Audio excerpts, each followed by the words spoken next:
Let's go live. Let's go live. Da da da da da da. All right, come on, y'all. Let's go live. I apologize to keep you waiting.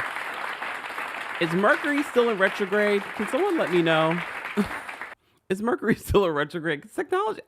I can't wait till the day I have a crew that deals with technology and I don't have to think about it. I just got to show up for the show and think about the content of the show. I got to produce the show. I got to think of the content. I got to host.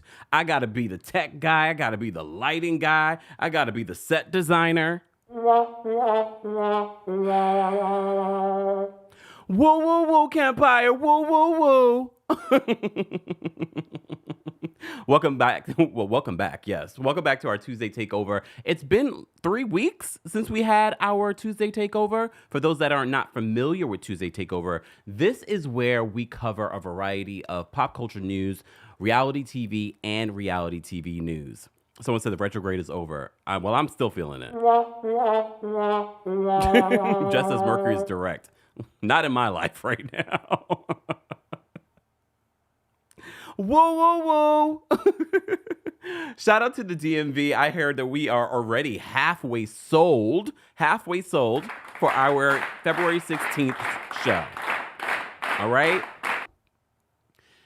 Any questions about your tickets? Remember, guys, these are different venues, so please reach out to the venues. I have no control over how their ticket things are done. So if you have specific questions about your tickets, please reach out to the venues themselves. All right. Because I have no control on how they categorize their tickets and things like that. But I will tell you, some meet and greets are still available for the New York City show. Only a few, though. Only a few. And I might be wrong. There might not be any left. But be sure to check out that. We have our New York City show on January 25th at Green Room 42. Tickets are selling fast for that. And, of course, on February 16th, we will be in Washington, D.C. for the DMV for our Kempire After Dark live show. So be sure to get your tickets while ticket supplies last. Information on all of that will be available in the description of the video. Or if you're listening to this, in the description of the episode. And if you haven't subscribed to the Kempire podcast, what are you doing? While you're there on Apple Podcasts or on Spotify, be sure to give us a 5-star rating. And for those of you that have been saying you have been having an issue on Spotify rating us, just double check to make sure that you've actually listened to the episode. We appreciate the support, but you have to listen to at least a certain amount of minutes in order to rate, and be sure to rate from your phone versus on your desktop. All right. But thank you to everyone that's been supporting and telling your family and friends to rate us on those podcast platforms. Happy Tuesday, guys. We're supposed to get some terrible weather here in New York City, I think later on today. So everyone stay safe.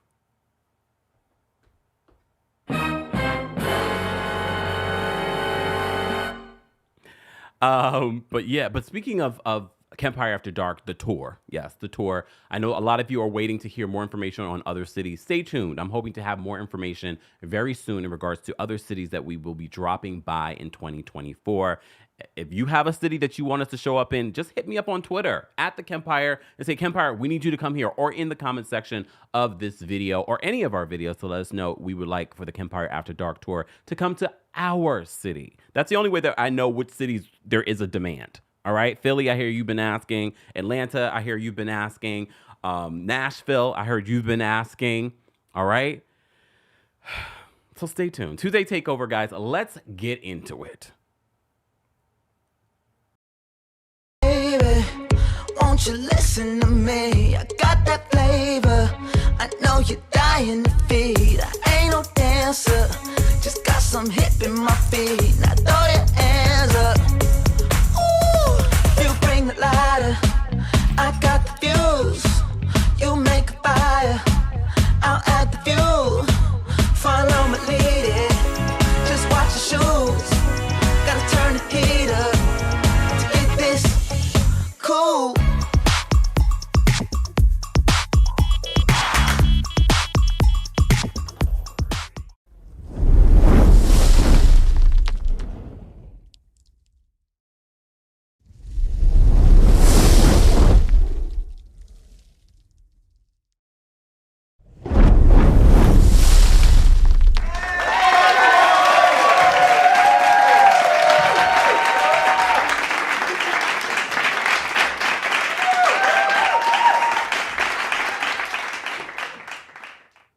Welcome back to the Kempire channel, your number one source for pop culture news and music, entertainment, reality TV, and so much more. As always, be sure to like the video. If you're listening to this, be sure to subscribe to the Kempire podcast and give us a 5-star rating there. And shout out to our King's Guards holding us down on YouTube, on TikTok, behind the scenes. We appreciate you guys being here. This is where we cover a variety of pop culture news, reality TV and reality TV news. This is a sample of what you will get during our Kempire After Dark tour, except there will be a lot more kitchen table talk. We can mingle amongst each other. We can laugh and kiki with each other. This is also where you can come to the mic and share some tea, share some shade, short and shady, of course, or ask a question. All right, Tiana, thank you so much for becoming a member. We appreciate you guys. To become a member of the channel, head on over to teamkempire.com/join. So let's just get into this. You know, every Tuesday Takeover, it's been so long since we've done Tuesday Takeover. Preparing for this show is so much work because there's so much that we cover during our Tuesday Takeover, including some of your favorite reality TV shows like 90 Day Fiancé, 90 Day The Single Life, Below Deck Med. We also have to talk about Real Housewives Ultimate Girls Trip RHONY Legacy Edition. I'm not going to do a separate video. This season was a wash. Damn. That's how they ended it? 6 episodes? Ugh, it was bad. Look, it was... they dropped the ball. It wasn't a great season. Like, it started off like, okay, I'm into it, but then... And now I understand why they said that they're not planning to do any Ultimate Girls Trips in 2024. But I'm jumping ahead. Let's get into some good news before we get into anything else. Let's get into some good news first.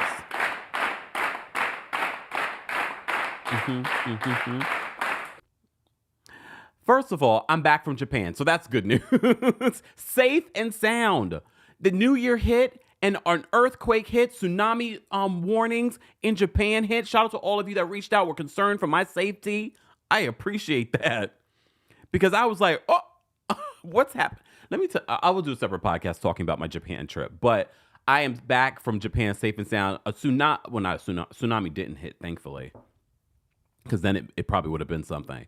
But an earthquake, I think it was like 7.6 magnitude earthquake hit Japan. I think like the westernmost part of Japan, but I wasn't far from it. I literally left up an area of Japan where it hit within like an hour or two. And I was scheduled to be on the train at the time originally, but I had changed my ticket the day before. God is looking out for me.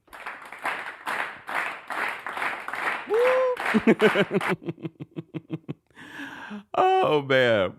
And to know that first of all, we had a few subscribers that were actually visiting Japan at the same time. But I also have some of you that actually watch the content that live in Japan. I met one of our subscribers that lives in Japan. That was really nice. It's nice. I love the internet. This is what I love about the internet. You know, there are some downsides to being on the internet, especially putting yourself out there on the internet because, you know, the comment section. But for the most part, 99% of the time, I get to meet so many amazing subscribers or supporters. I appreciate you guys. I really do. All right. So that's good news. I'm back, safe and sound from Japan. Oh, wait, sidebar. Not only an earthquake hit, then we had that terrible plane crash where 5 people died at the Haneda airport, the airport that I was flying out of the next day. It did affect my flight. We had to go from Haneda to Narita. And I'm looking at my ticket. I was like, am I at the wrong airport? I was like, wait a minute. Because I was supposed to go from Haneda to Minneapolis. But no, they changed it. We had to go from Haneda to Narita so that they could gas up there because the runway was still closed. And so, I made sure the night before I'm leaving from Haneda because there's 2 airports that you can leave from, from the Tokyo area. And I was flying from Haneda. But then I'm looking, I was like, wait, am I at the wrong airport? Because that would suck. Because look, that would suck. But I wasn't. But it worked out. Everything worked out. My travels were perfect because I was supposed to have like a 6-hour layover in Minneapolis, but then it ended up only being 2.5 because we were so late leaving from Japan. It worked out perfect. Besides Besides me leaving stuff at my hotel that I shouldn't have left, but it's okay. Everything's replaceable. Woo, woo, woo.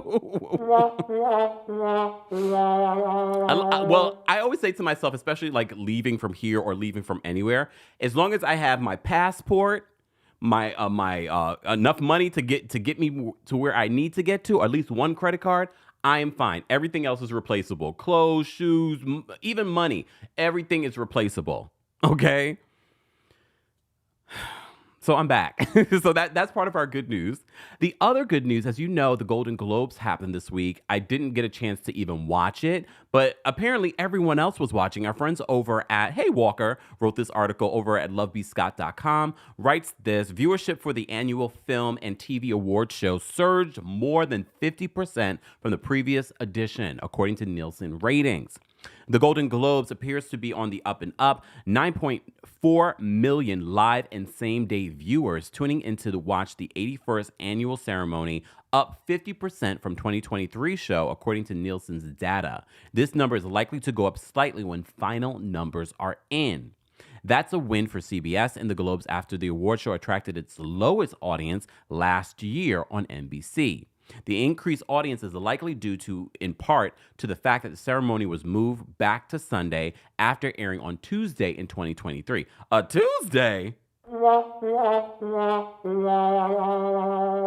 Okay, someone, Lori says, I'm sure it was the Taylor fans because Taylor was attending. But either way, this is really, really good. The telecast also benefited from being led in by an NFL doubleheader, which surely boosted ratings. And Taylor was there. Okay. Sunday's night telecast also managed to surpass 2021's audience of 6.9 million, though this year's audience still couldn't hold a candle to the 18.3 million who tuned in 2020. But we were all stuck in the house. Right? We were all kind of stuck in the house still. I know things had started to open up, I think, around that time, but we still were pretty much on lockdown in that part of the year. All right? But congratulations to the host, Joy Coy. Joy Coy, is that how you pronounce his name? I can't remember. Look, he did pretty well. Even though some people, I feel like anytime you host any of these award shows, there will be people that hate and love you. I heard good things. I also heard bad things. It doesn't matter. He got the check. The check cleared. But for me, I just want to say congratulations to people like Jasmine Guy. Jasmine Guy won her first Emmy after 40 years of being Joe Coy. Thank you so much.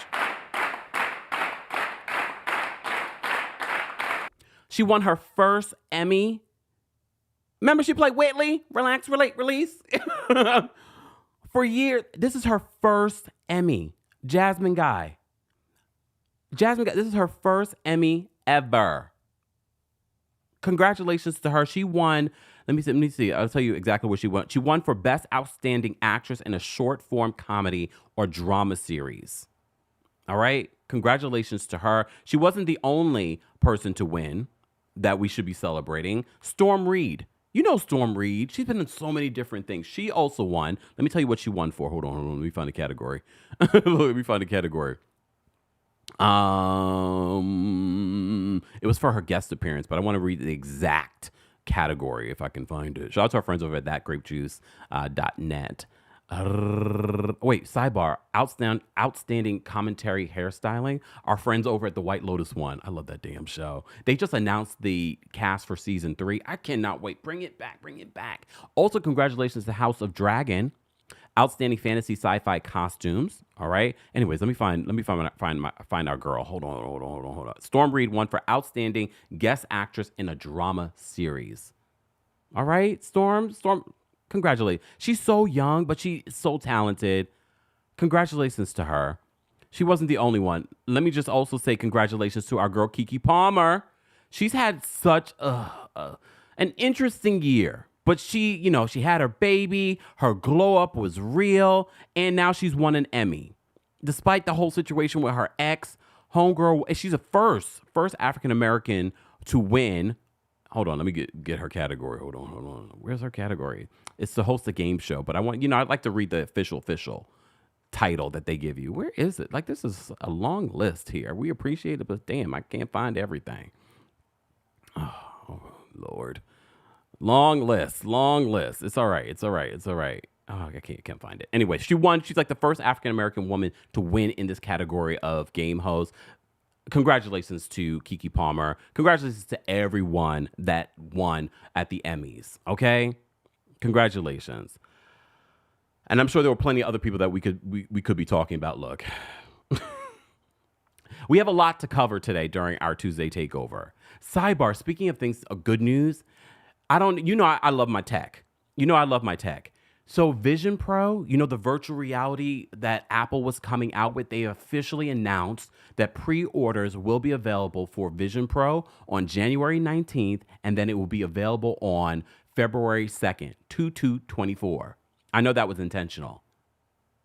So congratulations to Apple. I don't know why I'm congratulating them. I'm more happy for myself because I got to get one. I want that virtual reality experience. It's expensive, though. It's $3,500. But this is why we appreciate your super chats, okay? Dr. Payne, thank you so much for the super chat. Dr. Payne says, Kempire, come to Miami, please. I think I have to do a Miami show. Miami, would you guys show up for me? I think I need to do a Miami show. I haven't been to Miami in so long. Thank you, Dr. Payne. Dr. Payne, thank you so much for a super chat. She said, I'll buy your dinner. You do not have to do that.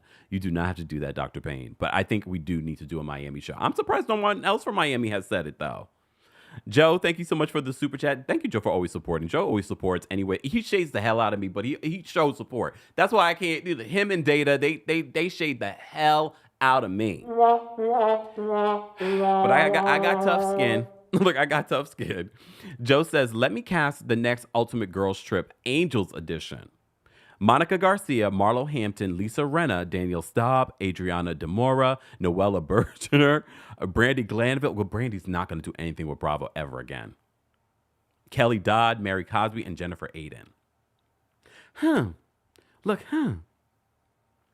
I mean, that sounds like an ideal cast. I'm not going to lie to you. But to get all these people in the same place and to have a good relationship with Bravo, Lisa Rinna's not in a good place with Bravo, but I see Lisa Rinna's on the cover of Cosmopolitan, their digital edition. I think their first digital edition. Look, can we talk about Lisa Rinna briefly? I will say this about Lisa Rinna.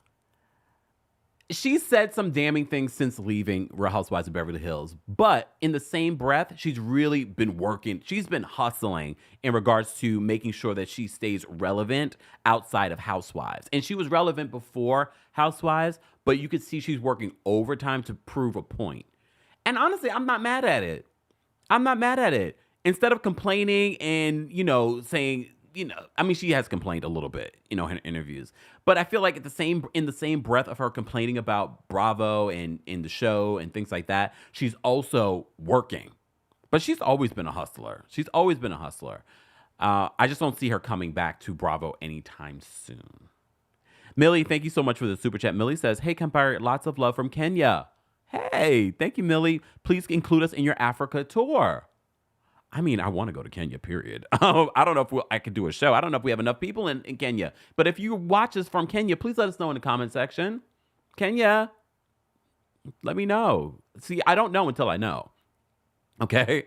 Pam, thank you so much for the super chat. Pam says, good news for me this week. I received a 10% raise this year. Treating myself and another member to membership. Pam, thank you so much. We appreciate the support. And congratulations to you. 10%? All right. Let me find out you're a Taurus because, they say Taurus is going to make lots of money this year. Also, guys, thank you, Pam, for a reminder. When we do our good news segment of Tuesday Takeover, I always ask you guys, what's your good news? What do you have to celebrate today? Let us know in the comment section. All right, so let's move on to our reality TV segment. Because we were talking about Ultimate Girls Trip, let's talk about this season. Oh, Lord. Real Housewives Ultimate Girls Trip, Season 4, the RHONY edition, the RHONY Legacy edition. I liked it at first, but now that it's over, 6 episodes, it was okay. It wasn't great. It was not great. If I had to tell you, should you watch it? I mean, if nothing else is on, If nothing else is on, yeah, go watch it. If you have nothing else to do, go watch it. It did not give the nostalgia that I was hoping. Yes, we have Ramona and Sonia and Luann and Dorinda. I could have did without. I mean, Kristen. I ended up liking her on this, but at the same time, it's like, why are you here?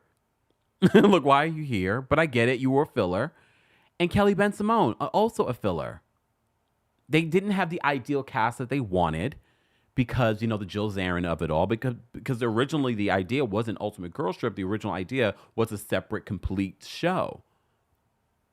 Very much like in line with the RHONY reboot. It was just okay.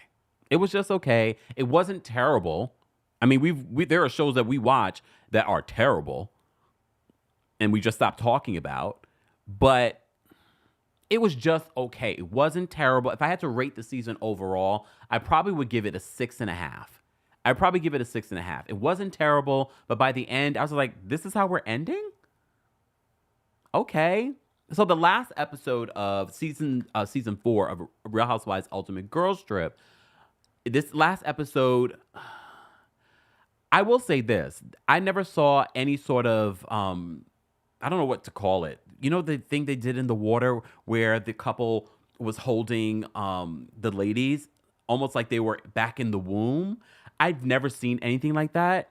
And it seemed like it was very magical, especially for Luann and Dorinda.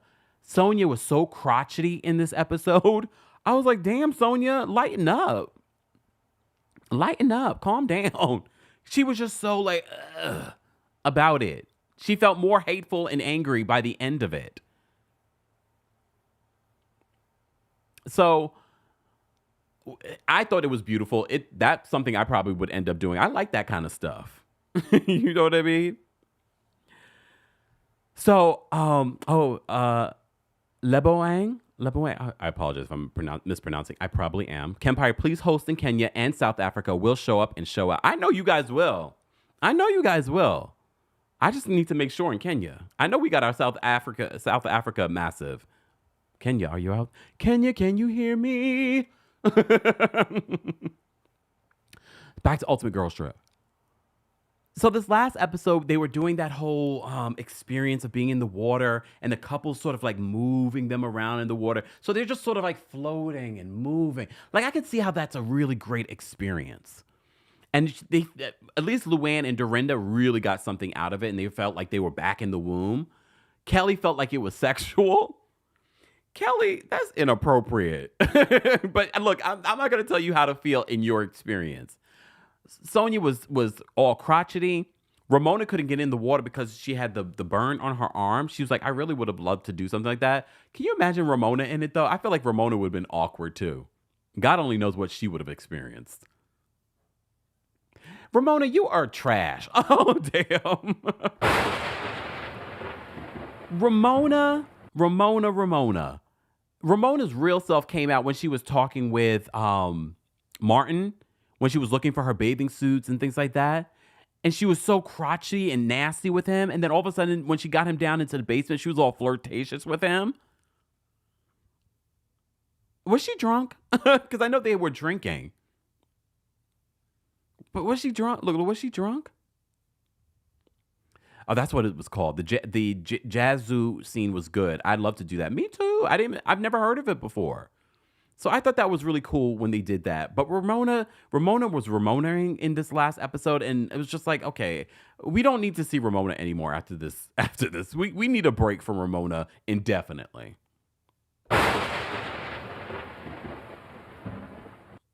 So, of course, in this last episode, they're rehashing and trying to throw back to old, RHONY isms and experiences. It just felt flat. It felt forced. Even the partying. I said this in our last recap of Ultimate Girls Trip. I did do separate recaps of Ultimate Girls Trip Season 4. So if you missed any of those, be sure to check those out. I decided I'm not going to do a separate recap for the finale. I'll just talk about it during our Tuesday takeover because I don't really have a lot to say in regards to it. But shout out to Luann. I'm not mad at Luann hooking up with Manu by the end of the episode. And Manu, nice butt. How you doing? He was handsome too. You know the gigolo? He worked in the kitchen as a part of their staff. I could tell. I was already knew. The fact that they were showing him so much in the episode, I was like, oh, she's gonna hook up with him. First of all, they invited the entire island, including the gay boys. The gay boys were there. How you doing? They were not gonna hook up with any of these ladies. The partying felt so forced. But I was happy for Luann because Luann wanted to hook up with someone. She wanted a little throwback to, their last experience of going to this house. They even called the pirate at one point. They were doing all of this for nostalgia, and it just kind of fell flat. It fell flat. I agree. DB says that was the best part. Me too. Like the ending where we find out that Countess Luann hooked up with Manu, I was like, good for her. Good for her. I wish it was me. I was like, and she tried to get away with it by putting something over the camera, but she doesn't realize those cameras move. So they moved it off that cloth off, and they caught her in the act. Well, not the act, but yeah, good for Luann. Sonia was so crotchety. Dorinda ended up having a good time by the end. Kelly and Kristen still didn't see it for each other. I did like the astrology. We love astrology here. So they had that little scene. But yeah, it was okay. Ultimate Girls Trip, RHONY edition was just okay. Again, I would probably give it a 6.5. How would you rate it? How would you rate it? Available on Peacock. They're not paying me, but run me a check for watching this and talking about it. Luann is that girl. Luann does have game. She really does. Which is why I'm so surprised that Luann is not married. I'm surprised she did get married again after the count. But even that, like, Luann, you have so much game. How did you end up with Tom? I feel like you would have ended up with a lot of, like someone a little bit more established. I don't think that she's going to have any sort of serious relationship with Manu. I think the next time that in February, coming up, the next time she's in St. Bart's, she will hook up with Manu again. Good for them. I would like to see her settle down, to be honest with you. But I think she's just sort of in that era right now where she's like, I got into the serious relationship. I got married again. Anyways, congrats, Luann. You were the only person I was happy for by the end. You were the only person I was happy for. All right, let's move on from there. I haven't finished watching Dubai Bling. Have you guys finished watching Dubai Bling? We did talk about it during our last Tuesday takeover, but I haven't finished watching it. I'm really not that interested in getting back into it, but I will. Maybe because of the whole fakery with Ibrahim. Like, I need y'all to tell the truth, Ibrahim. Like, I need y'all to tell. He got married this season. They haven't showed his wife. Tell the truth and shame the devil.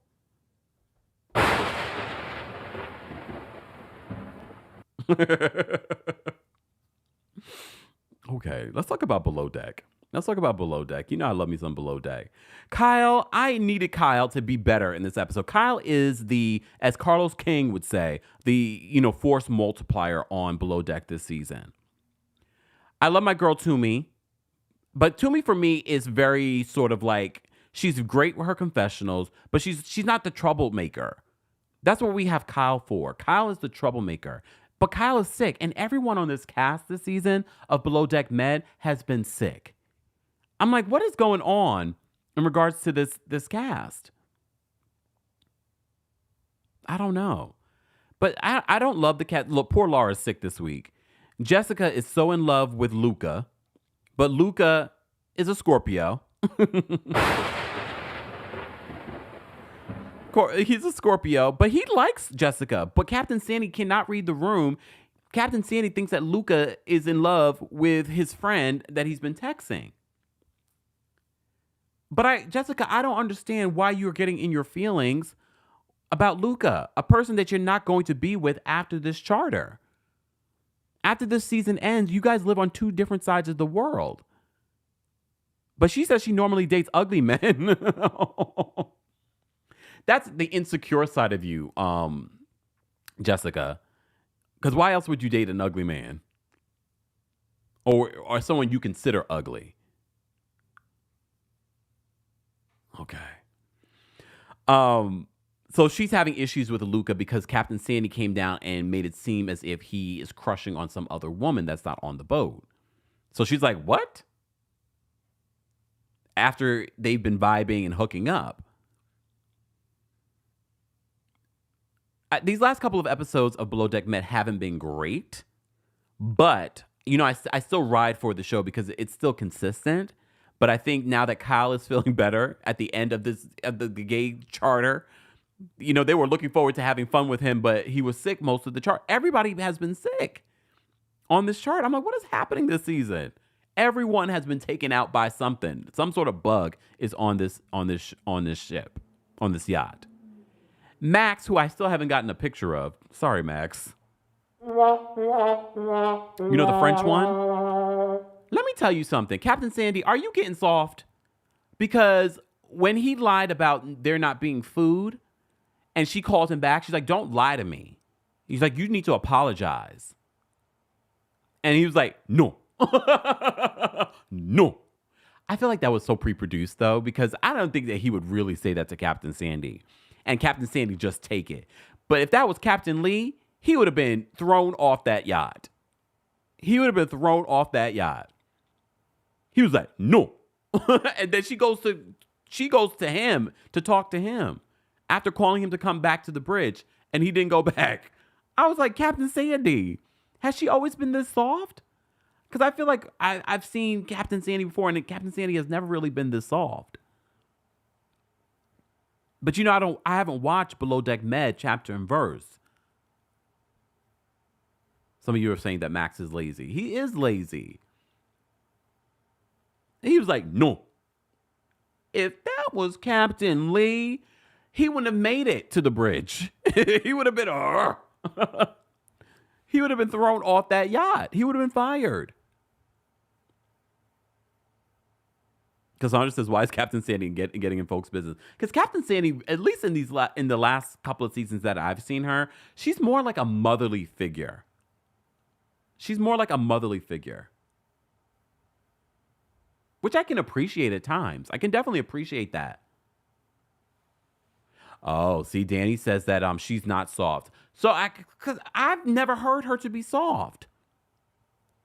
Danny says that she's not soft. She read the comments and altered her behavior. See, that's the bad thing about being on reality TV for a very long time. People starts changing their opinions. And I know some of you be in the comment section. This is why I don't read the comment section. Trying to change my opinions. Luckily, I'm a Taurus and I'm stubborn to the bone. I was like, no, I'm right. I'm right. Anyways, getting to know Asia says, Captain Sandy is tougher than Lee, in my opinion. Well, not this season. Maybe she has been in past seasons. This season, she seems a little low-key. But some of you said that she's read the comment section, and this is why she's changed. Green Girl says, Captain Sandy has changed because of all the hate she used to get. Oh, that's unfortunate. That's unfortunate. And I think they're probably harder on Captain Sandy because she's a woman. Because you see how I said I love Captain Lee, and I'm sure a lot of people love Captain Lee as well, and he probably doesn't get the same level of criticism because he's a man. I would have been okay with if she had gotten him together. Like, really gotten him together. He would have deserved it. All occasions, thank you so much for the super sticker. We appreciate the support. And shout out to all of you that send in Cash App, Venmos, request us to go get merchandise. Thank you so much for supporting the channel any way that you can. You can also support the channel just by liking the video. If you're listening to the audio version of this, you can also support the podcast by subscribing and sharing and rating us 5 stars there. For more details on links, everything about our podcast, head on over to KempireRadio.com. And don't forget, our proud sponsor of the channel and today's live is Coldest. Head on over to Coldest.com. But don't forget to use the discount code Kempire10 for 10% off of your order. Oh, the water's nice and cold. Thank you so much again for the super chat. All right, back to this. Back to this. Okay. We have so much to cover. I just want to be able to get to everything today. All right. So in Below Deck Med, I thought it was a solid episode. It's been a couple of weeks since we even watched the show. Everyone was on break because of the holidays. I thought it was a solid episode, but everyone has been sick. Lara had to get off the yacht because she's sick. Kyle has just started feeling better by the end of this episode. Kyle is definitely the star, okay? He's necessary. But could we have an entire always Kyle mode? No, you need balance. So, Green Girl says Captain Sandy changed after season 5. Oh, Captain Sandy. It's all right, Captain Sandy. It's all right. We still love you. Maybe? Look, maybe. All right. Moving on. Let's move on to 90 Day The Single Life. 90 Day The Single Life premiered last week. So there's 2 episodes available on Discovery Plus, and I believe you can also watch it on Max. Some of the people that we see on this show, we've seen on Single Life before, like Natalie. Okay, so before I go in on Natalie, I will say this. I did tear up seeing her mom. I always liked Natalie's mom. Natalie's mom always loved Michael. Remember that? But then I thought to myself, remember, Natalie's mom lived in Ukraine. So she hasn't seen her mom in 2.5 years at this point because of the pandemic and then the war. So to see that her mom was safe and sound and I got emotional watching that and seeing them reunite. I was like, oh, this is so sweet. And I got really emotional. Okay, let's get to the trashing part. Natalie hasn't changed. And her poor, sweet mother comes to Florida only to be hemmed up, moving to California so she can be with this man that promises to take care of her. And he doesn't pick her up from the airport. And now they don't know where they're going to live. So she has to go stay at a hotel where she can afford. She sold her car. She left Florida, which is cheaper to live. I know she was living in Orlando. It's definitely cheaper to live there than LA. And I'm always looking at this guy that she's dating, Josh, right? I'm looking at him with the side eye because isn't he supposed to be like some guy in Hollywood doing reality television? Says a lot that he's not doing well in Hollywood. Come on.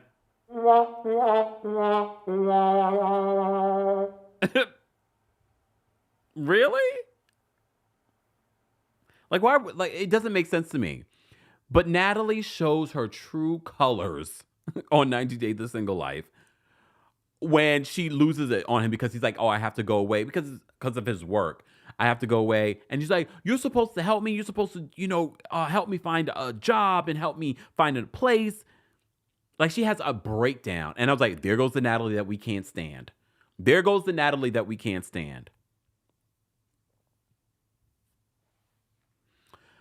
But I'm here for it. I'm still watching 90 Day The Single Life. I'm here for it. And as you can see in the middle here, Chantel, who has her own show, The Family Chantel. Did they cancel it? I saw a rumor that The Family Chantel was canceled. Chantel is so her mother. All right? She is so weird. I didn't watch the last couple of seasons of The Family Chantel. Are we mad at Chantel or are we more mad at Pedro? I think based on social media, I see a lot of people are saying, see, Pedro used her. And she literally says that during the season of 90 Day The Single Life, is that he just used me for a visa.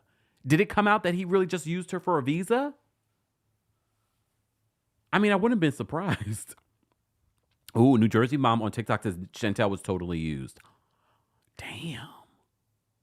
Look, damn. Pure Luxury says, yeah, it just ended last week. Yeah, I saw that it was on, but I didn't watch it.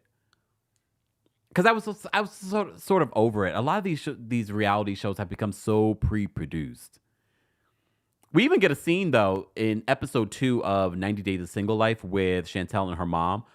Her mom on FaceTime, I was like, oh, Karen is still woo, woo, woo. She's still woo, woo, woo. But Chantel is woo, woo, too. Like, her interacting with these guys in Greece. First of all, the last thing that Chantel needed to do was go to a foreign country again to try and find a boo. Girl, you would have been better off trying to find a boo. Okay, not in Atlanta. Look, not in Atlanta. How you doing? It's probably really, I always hear for women, single women in Atlanta, it's hard. It's hard for the women out. And for me, I probably do fine. But poor Chantel. Chantel, Lord. But she goes to Greece with her friends to have a good old time. Chantel's a pretty girl. She's a pretty girl. I don't know who's doing her makeup during this season of 90 Day the Single Life, but it doesn't highlight her beauty because I think she's actually a very beautiful woman. But Chantel, trying to find a boo in Greece right now, she hooked up with that 20-year-old. I was like, I mean, if it's a hookup, it's one thing. But even then, it's like, 20? Then she's hanging out with this other guy that's like a football player. And our poor Tyree. Oh, whoa, Tyree got stood up. I didn't realize he's 33 years old and a virgin. But so is our girl, Yvonne Orgy. You know, from Insecure. Isn't she 40 and a virgin still?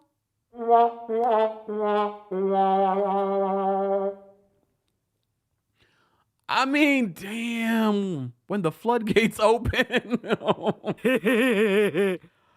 Oh. But Tyree, I'm not surprised that Tyree's 33 and a virgin. I'm not surprised at that. Homeboy got stood up.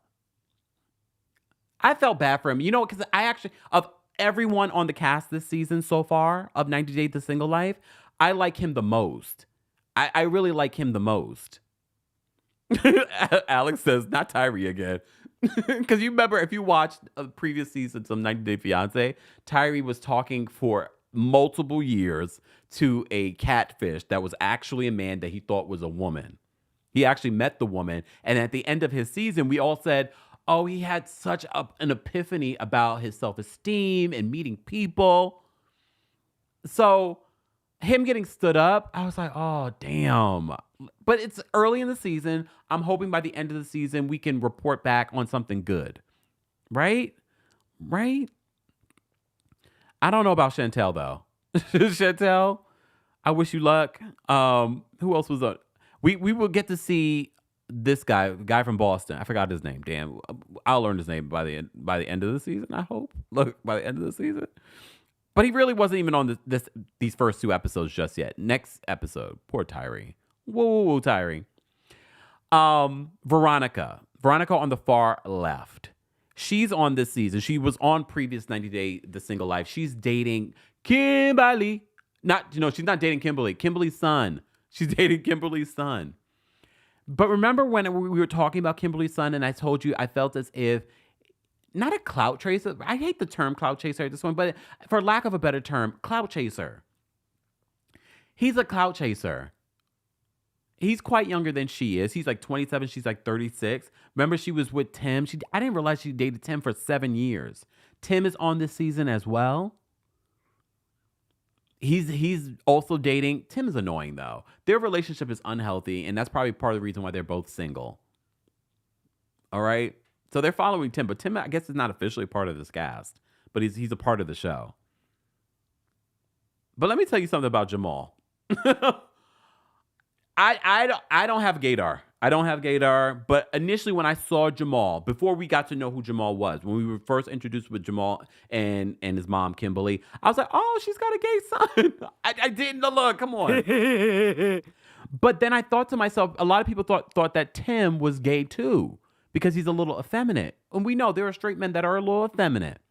So Veronica seems to like that effeminate type of guy. Because I get the same energy from Jamal. But I think they're a cute couple. Do I think that it's going to work out now that they're official? Veronica and Jamal? They're official. And she says when he's not around, because they don't live in the same city, communication is not great.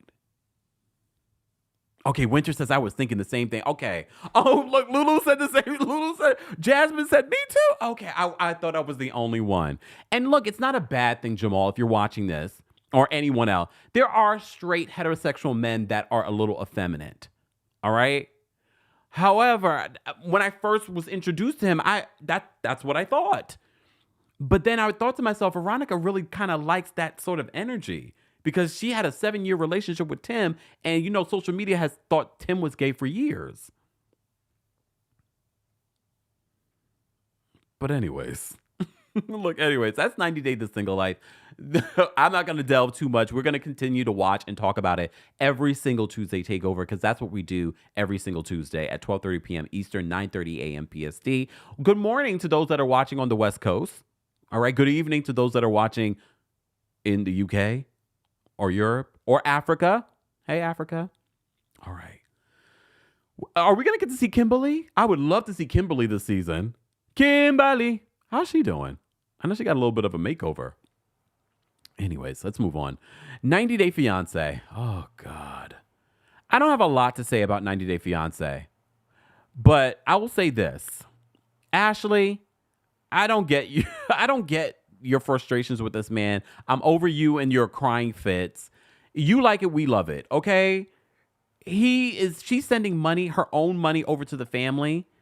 But he can't work. He's also missing his culture. I get that. I didn't never understand when people talk about their relationships to their friends or people that aren't their friends. Because she was talking about their relationship to his friend. And I was like, this is awkward. This is TMI. She says the only way that they connect, despite their arguing is when they have sex. And I'm like, okay. But I still like Ashley for the show. She's like perfect TLC reality TV, her personality. But I also think that Ashley could do better. Anyone else? Look, I think that Ashley could do better. But look, she's been with him a long time. Speaking of being together for a long time, Nikki and Justin, or Igor, he wants a threesome. Look, I have nothing else to say about this couple because I don't believe it. You remember last time we had Tuesday Takeover, I said, I feel like this is a scheme that Todd set up for the BS. I feel like they both want to be reality TV stars. I think they both have their intentions. Remember, they dated years ago and had a K1 visa back then. And now apparently she's working on another one for him now. They've reunited. I don't believe that they're reunited. I don't believe that. I believe that this is a fake relationship so that they could be on television. But now all of a sudden, because she found out that he had cheated on her, and then in this last episode of 90 Day Fiancé, Justin tells her that he wants to have a threesome. And of course, she loses it. He meets with his friend. His friend's like, you need to show her who's the man in this relationship. Okay, sir. Sam and Citra. I am disturbed by Sam. Anyone else? Citra, I'm a little giving you the side eye, and I'm not one of those people. I'm not one of those Americans that watches 90 Day Fiancé and immediately distrusts the person that lives outside the States. I try to give you guys grace, but the fact that you're looking away and being very open and minded and forgiving about him possibly going back to jail and all the signs that say maybe you shouldn't get into a relationship with this man says to me that you might just want to be here in America. Anyone else? I just kind of got that feeling like you just looking away from all of the red flags says to me, he's an interesting character. She meets the family this week. I'm not that sold on Citra. She seems lovely. But I feel like she has other intentions. The fact that she's able to kind of look away from all the red flags that are coming here, hitting us all in the face. Speaking of hitting us in the face, Jasmine and Gino. So this week, Gino, at 50-something years old, says that he wants to have a child. Jasmine says she's concerned about that because she's afraid that if she has another child, that they might be born with, special needs because one of her sons actually has special needs. Gino says, well, we would still love that child anyway. But she said, Gino, but I'm scared. I don't believe anything that comes out of this couple. Every week, it's some new story, recreated storyline. Gino, at his big age, doesn't want children. Yes, normally, there are people that know he doesn't want children with her. They barely can have 1 week of getting along. I think that this was also a scheme that Todd set up for the BS. And then I'm sure this week you're talking about having a baby. Next week is them finally revealing that her ex-boyfriend paid for part of her BBL. And then she's going to be crying and boo-hooing, and he's going to be so mad and upset. I am so over them. Please send them to the island where we do not have to see them ever again. Please. Please and thank you. But I only talk about them because it's a part of our list. Oh, Devin and Nikki, goodbye. Rob and Sophie. Rob has hang-ups about his lifestyle. But Sophie should have known that this is his lifestyle. You guys did not have any sort of plan on changing that lifestyle when you moved here, Sophie. You moved here knowing that this is how he lived. Her mom is visiting. She doesn't like him. I like her British humor, though. But the way that Sophie came at him in front of her mom, I was like, this is not how you handle a relationship. It was sort of like they were tag teaming him in regards to how he was living. And of course, he gets real angry talking about his lifestyle. And he's just like, I'm not changing. So I think you need to get with a woman that accepts your lifestyle the way that it is. Neha says that Rob is broke and embarrassed. But Sophie knew this. Sophie knew this. But I'm just always distracted by Sophie's look. I'm sorry, Sophie. I'm just so distracted by the hair extensions, the makeup. I'm just so distracted. So distracted. I just can't. Oh, BK says, thank you, BK. BK says, hold on.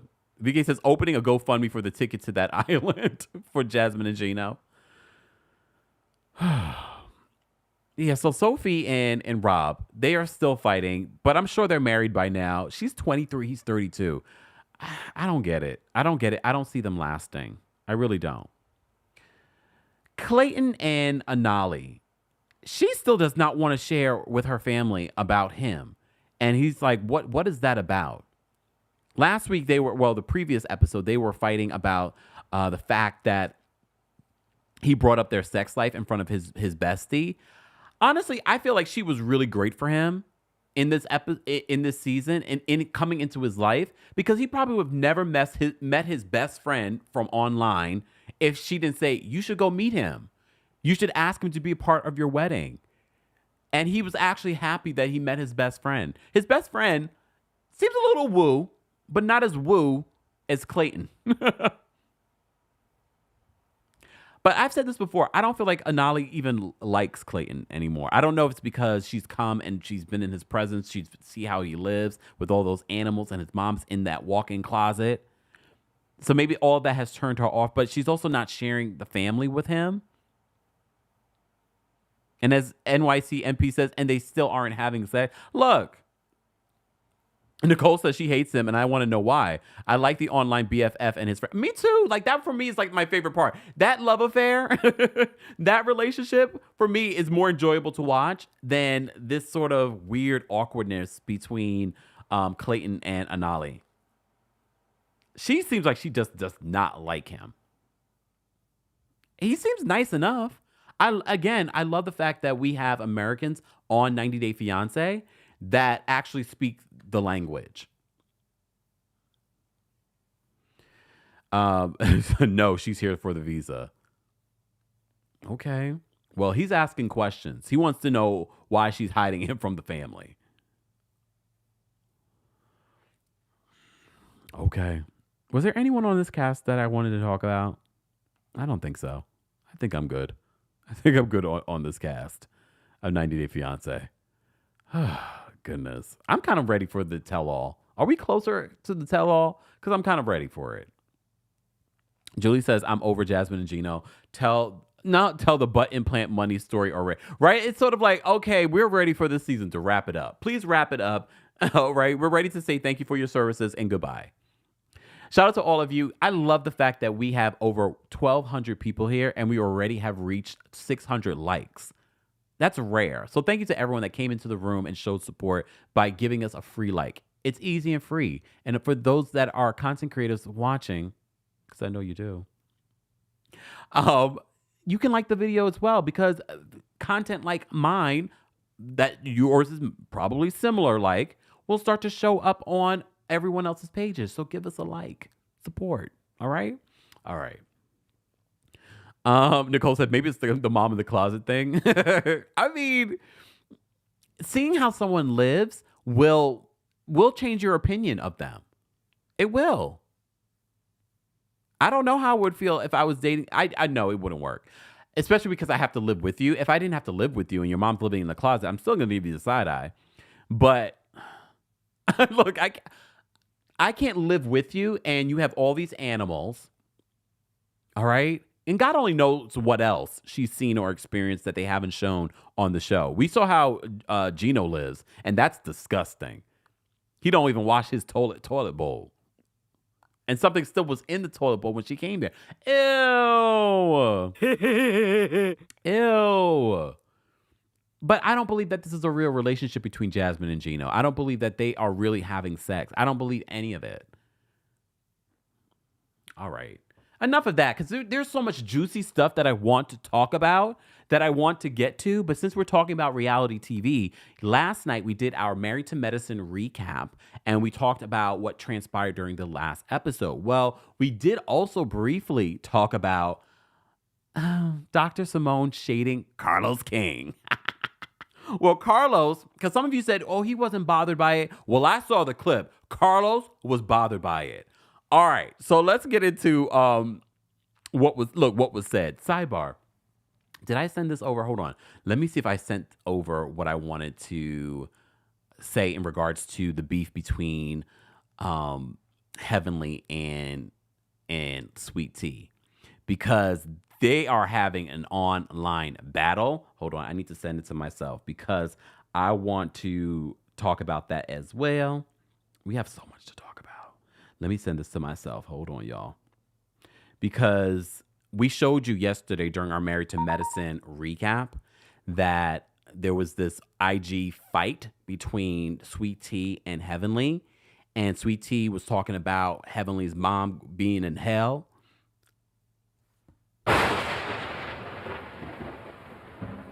Well, Heavenly, I think people don't expect Dr. Heavenly to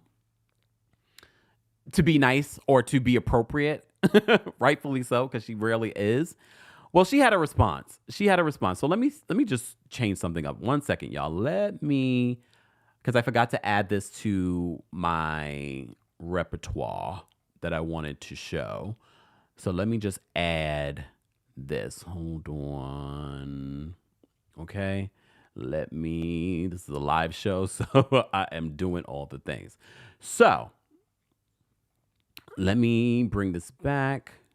When she talked about your mom being in hell. Hold on. So you know that Dr. Heavenly and Carlos have their weekly recap of Married to Medicine. All right.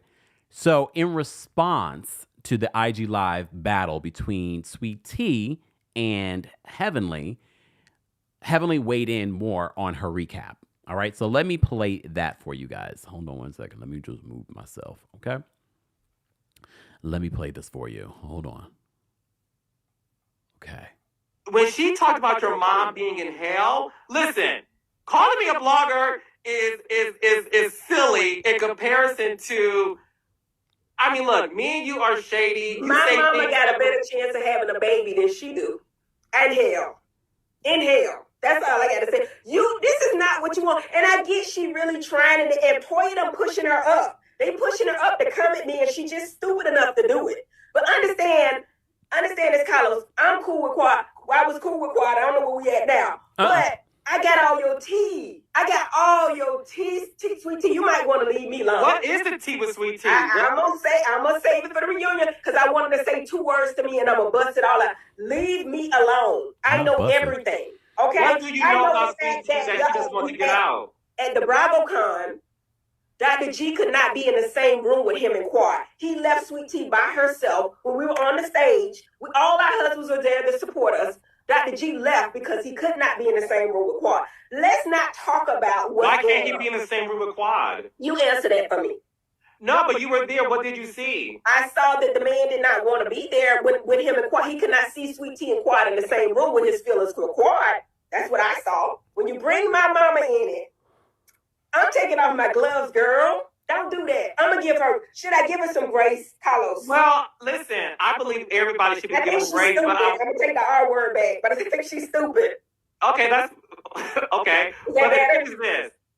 I mean, yeah, Dr. G had to leave the room because, in your opinion, he couldn't handle seeing his ex and his new wife in the same room because he No, allegedly. he said it to her. She told me he said it. He said He what? said he could not be in he could not be in the same room with her and Quad at the same time. So there's no feeling that I feel like if I'm over somebody, right? That's just me. You go ahead, allegedly. I know this happened. Everybody's husband is there. All the husbands were there together. And this man did not come in the room to support his wife because we were all in a panel together because Quad was on the stage. I'm just, you go with what you want to do. Okay, you go with what you want to do. All I'm saying is, if you bring my mama up, I can talk about your problems not being able to have no baby. I think that's fair. Do you guys think that's fair? Yeah, Dr. Heavenly did use the R word during her live recap, referring to Sweet Tea. Dr. Heavenly's mouth is lethal. Lethal. But some of you do believe the fact that Sweet Tea was the first one to talk about Heavenly's mom, so everything is off limits. But then a lot of people have pointed out that, Heavenly, you've been talking about people's mamas forever. You said to Mariah Huck, your mama.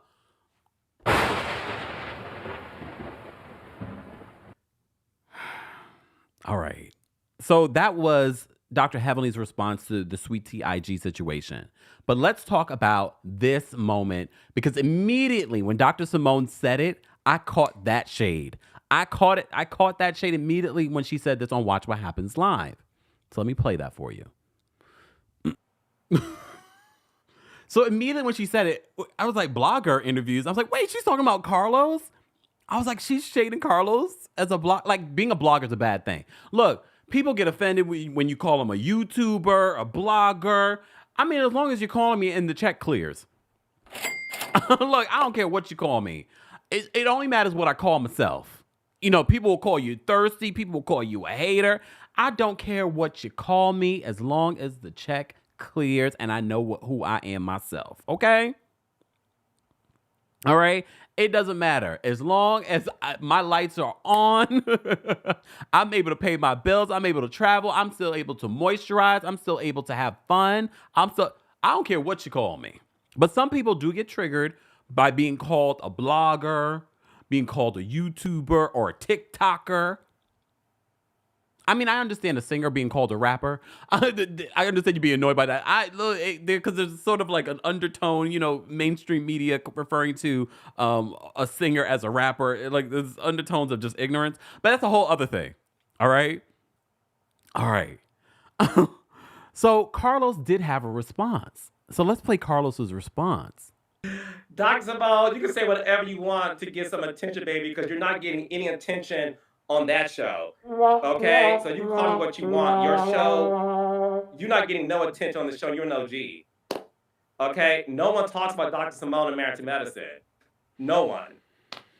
No one. No one cares about anything Dr. Simone has to say. Nobody cares what you have to scream on your own show, child. So you calling me a blogger is not offensive to me, baby. I'm not offended by that. I'm a journalist. You can call me a blogger. You can call me whatever you want to, Dr. Simone, but you won't call me boring. That's what you won't call me, baby. And that's the reason why Married to Medicine was a chop this episode, because maybe Dr. Simone, if you get off of Dr. Jackie's ass, you can really see how your show sucks without Quad. But that's okay. You can call me what you want, Simone, but you won't call me boring. Because no one cares what Dr. Simone has to say, and I love you. And I love Cecil. And I love the kids. Okay? Bye, Dr. Simone. Now I gave you something to talk about because no one else is talking about your storyline and the apartments that you have, honey, on your portfolio. So some of you said, oh, he wasn't offended. He wasn't offended. He wasn't bothered. I watched that clip and I was like, seems like he's a little bothered, which is fine. I get why he might be bothered because look, no matter how we shade Carlos, and we do all the time, but we do it in all fun. He's shady and messy. He understands. He definitely is more than a blogger. Again, nothing wrong with being a blogger.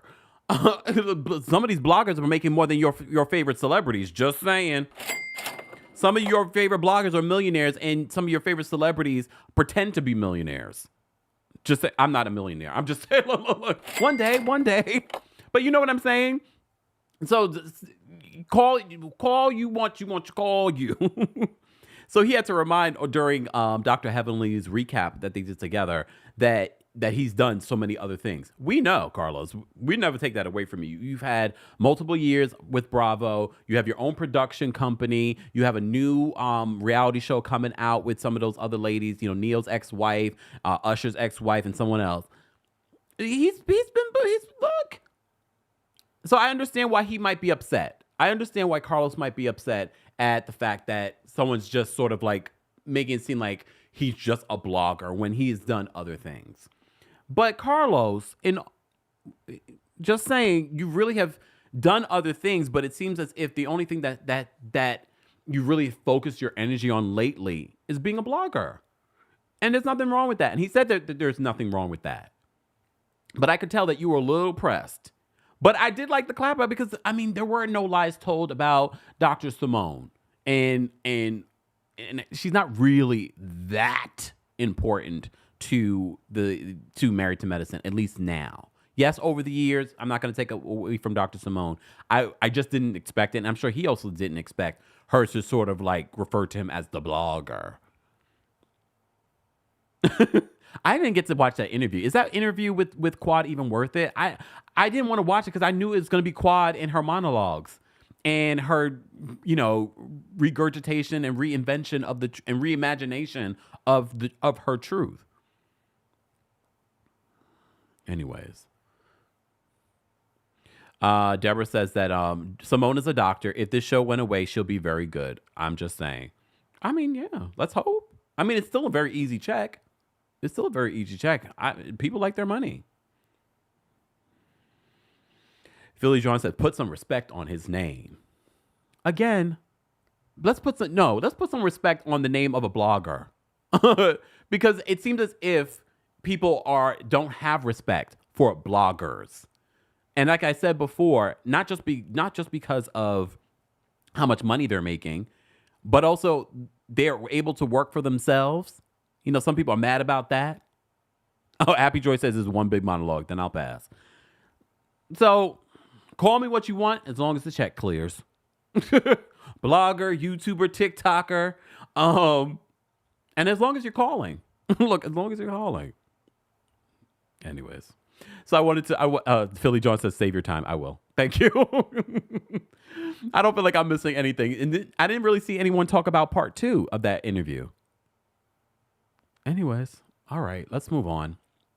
I want to move on to some pop culture news. As you know, The Color Purple came out on Christmas Day, was the #1 movie that weekend. But since then, there have been a lot of controversy surrounding it because Taraji P. Henson, during the promo, spoke out about the unfair treatment of women and Black women in Hollywood. She talked about the unfair pay and, which led to them talking about their experiences on The Color Purple set. Talking about how they had to take their own rent. They were being offered rental cars for their time during filming. Taraji says, that's not safe, especially if they're working long days and things like that. They need their own, like driver and security, that kind of thing.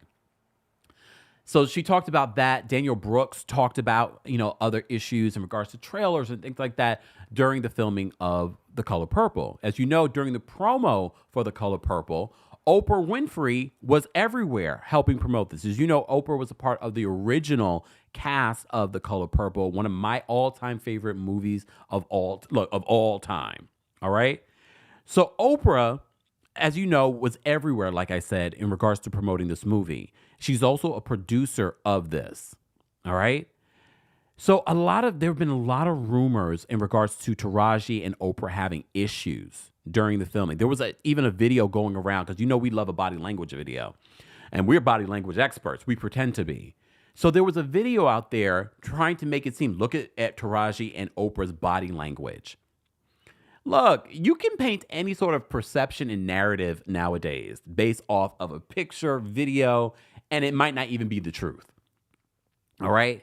So Oprah at the Golden Globes was speaking out about some of the misinformation that's out there, because she had to turn off her comments on social media, on Instagram, because of the amount of hate that she has been receiving since all these stories have been coming out. But the ladies have said that Oprah has been their biggest advocate for filming of The Color Purple. So Oprah had to defend herself and remind people, because a lot of people don't understand how Hollywood or production works. They see Oprah, she's the biggest name attached to this movie, and if someone's saying things weren't great during the filming, they think it's her fault, when it actually was Warner Brothers' fault. So she spoke out in this interview. Let's take a look. From the beginning, when I got the first phone call that they were being asked to rent cars because they were in the middle of rehearsal. Well, I asked for my own car because I like to drive myself. I'm a Southern woman. So I heard that Taraji was upset because she'd been asked to do a rental car. I personally called Toby Emmerich, who was at the time the head of Warner Brothers, and he said, well, that means we have to do cars for everybody. Then I said, then we do cars for everybody.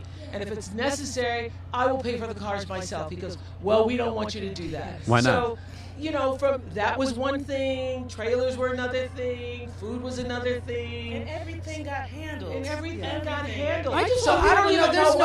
even know. But you know what? It's so disturbing to me. Why is my name even in this conversation? Because you're Oprah Winfrey. Can I say something? Why is my name in this something conversation? before we leave? Because I have just been the champion for everybody. I want to just say one thing. So then in another interview, Oprah wanted to talk about the rumor out there that there's tension between her and Taraji. Taraji recently did an Oprah own highlight with Oprah, where she's interviewed some of the cast for this. But take a look at this. It was important because it created a space and roles for a group of black women. Yes, and I would just like to say about this whole Taraji, I heard I was trending yesterday because people are saying that I was not supporting Taraji. Taraji will tell you herself that I've been the greatest champion of this film, championing not only the behind-the-scenes production, but also everything that everybody needed. So whenever I heard that there was something that people needed, I'm not in charge of the budget because that's Warner Brothers. That's the way the studio system works. And we as producers, everybody gets their salary. That's negotiated by your team. And so whenever I heard there was an issue or there was a problem with the cars or there was a problem with the food, I would step in and do whatever I could to make it right. And I believe that she would even vouch for that and say that it's true. I think she would vouch for that. I can vouch for that because I've seen you and your work and behind the scenes, how you step in and you put your... And there's sort of been like this hate train for Oprah over the last couple of years that I've seen. And I'm just like, damn, like when you think about the amount of good Oprah has done, it seems as if people forget about all of that. And even some of the good that people didn't even know Oprah has done. I just like, wow. But here's the thing. I guess no one gets to the level of fame and success that you don't care what the internet says. You don't even hear what the internet says. People are telling Oprah that she's trending about some, like, please don't bring me no bad news. Unless it's something I really have to respond to. Don't bring me no bad news. I don't need to know. I don't read my own comment section after a few comments. But Nicki Minaj recently said, shout out to Nicki Minaj. Not shout out to Nicki Minaj. But I'm liking the pink print too. And I've seen some interviews that she's done. And she did a recent interview with Ebro for Apple Music. And she says, I don't speak to the internet. And I said, you know what? That's going to be my mantra for 2024. I don't speak to the internet, even though I did that the other day. Every once in a while, I will respond when I have time. But I just like, even Oprah, a billionaire, is concerned with what the internet is saying to her. Maybe on some level, and I think when it reaches a certain height, of people are constantly talking about it. And I think that's when she's like, I need to address it. I need to clear it up, because there are a lot of people, laymen, that do not know how filming and producing a movie works. So this is why I said it was necessary for us to highlight. I haven't been able to talk about what Taraji came out and said during some of the recent interviews about unfair pay. And I wanted to talk about it at least now. Well, let's speak about that, because Vivica Fox is saying she can't relate. She's good. Take a look at this clip. Do you feel like now is the perfect time to have the conversation that Taraji kind of continued over Monique? You know, you're an actress, you've been out there. Is this the perfect time to kind of talk about that in the right platform? You know, darling, to each his own. Do you know what I mean? I'm very happy, very blessed. And to each his own. I didn't have that experience, so, you know, but to get your piece out is important. I totally understand that. And I love my girls for looking out for each other. But I'm good. So people have mixed reactions, and some people are saying, well, Vivica's saying that her experience is not Taraji's experience. But then a lot of people are also saying, like, well, Vivica, based off of your career, I find it hard to believe that you haven't experienced something similar to Taraji, especially because there have been so many other people, Monique, so many other Black actresses that have come out in support of Taraji and co-signed.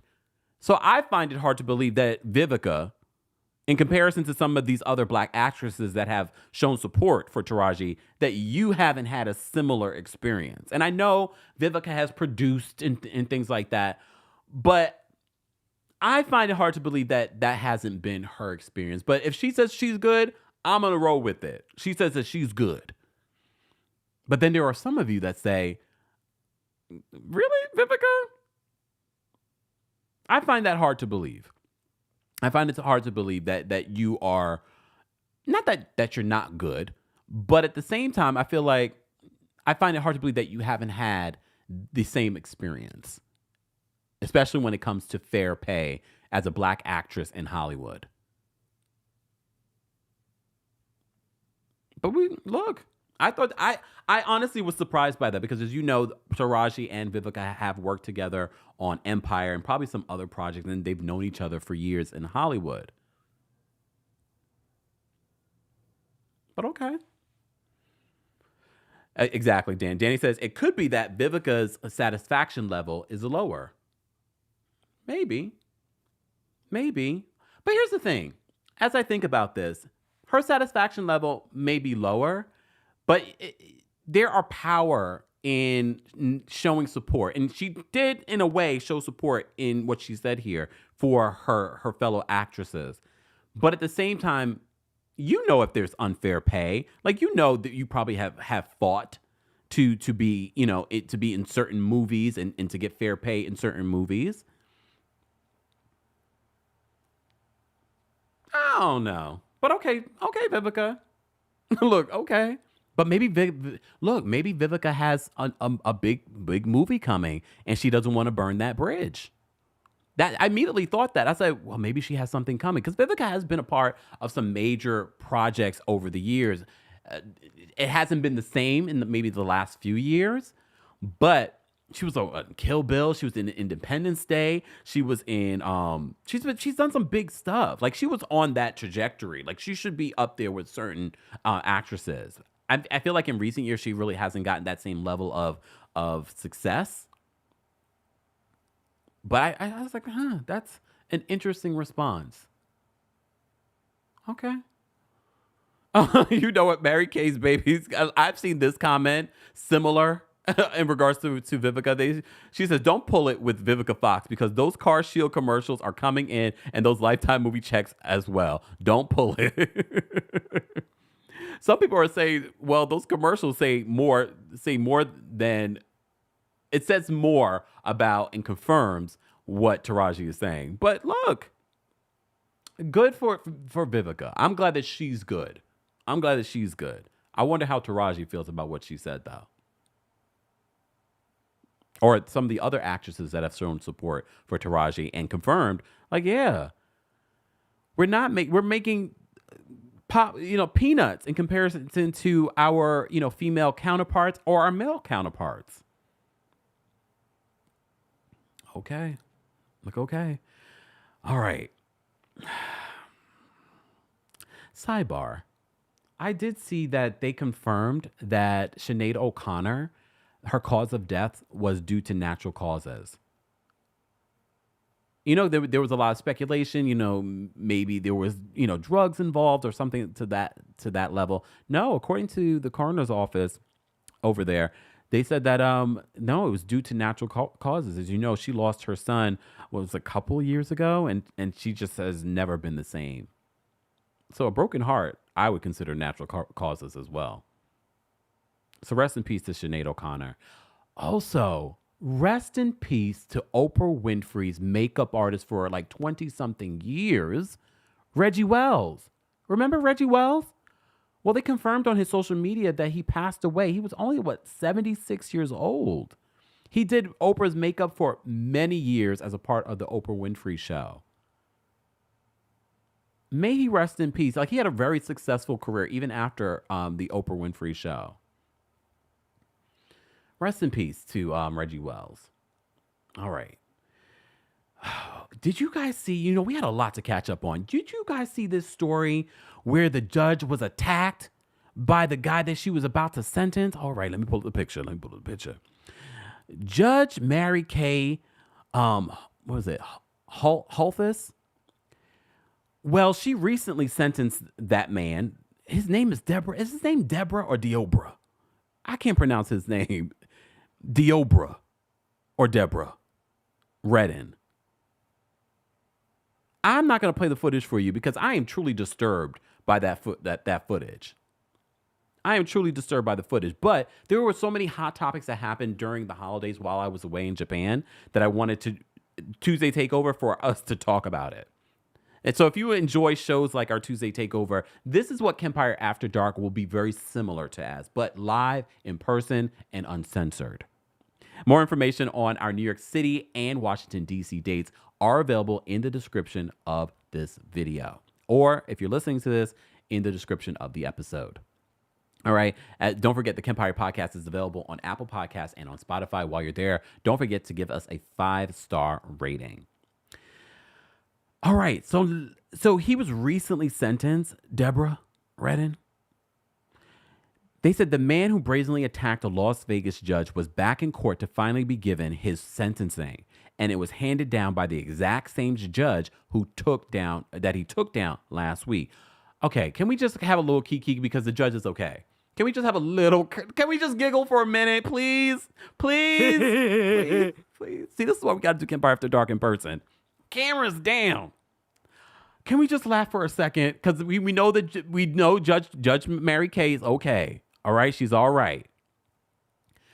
But the way he Supermaned over that damn bench. I was like, what is happening? I mean, what transpires afterwards is just disgusting. It was. Ugh. But the way he Supermaned over that bench, that thing was pretty high.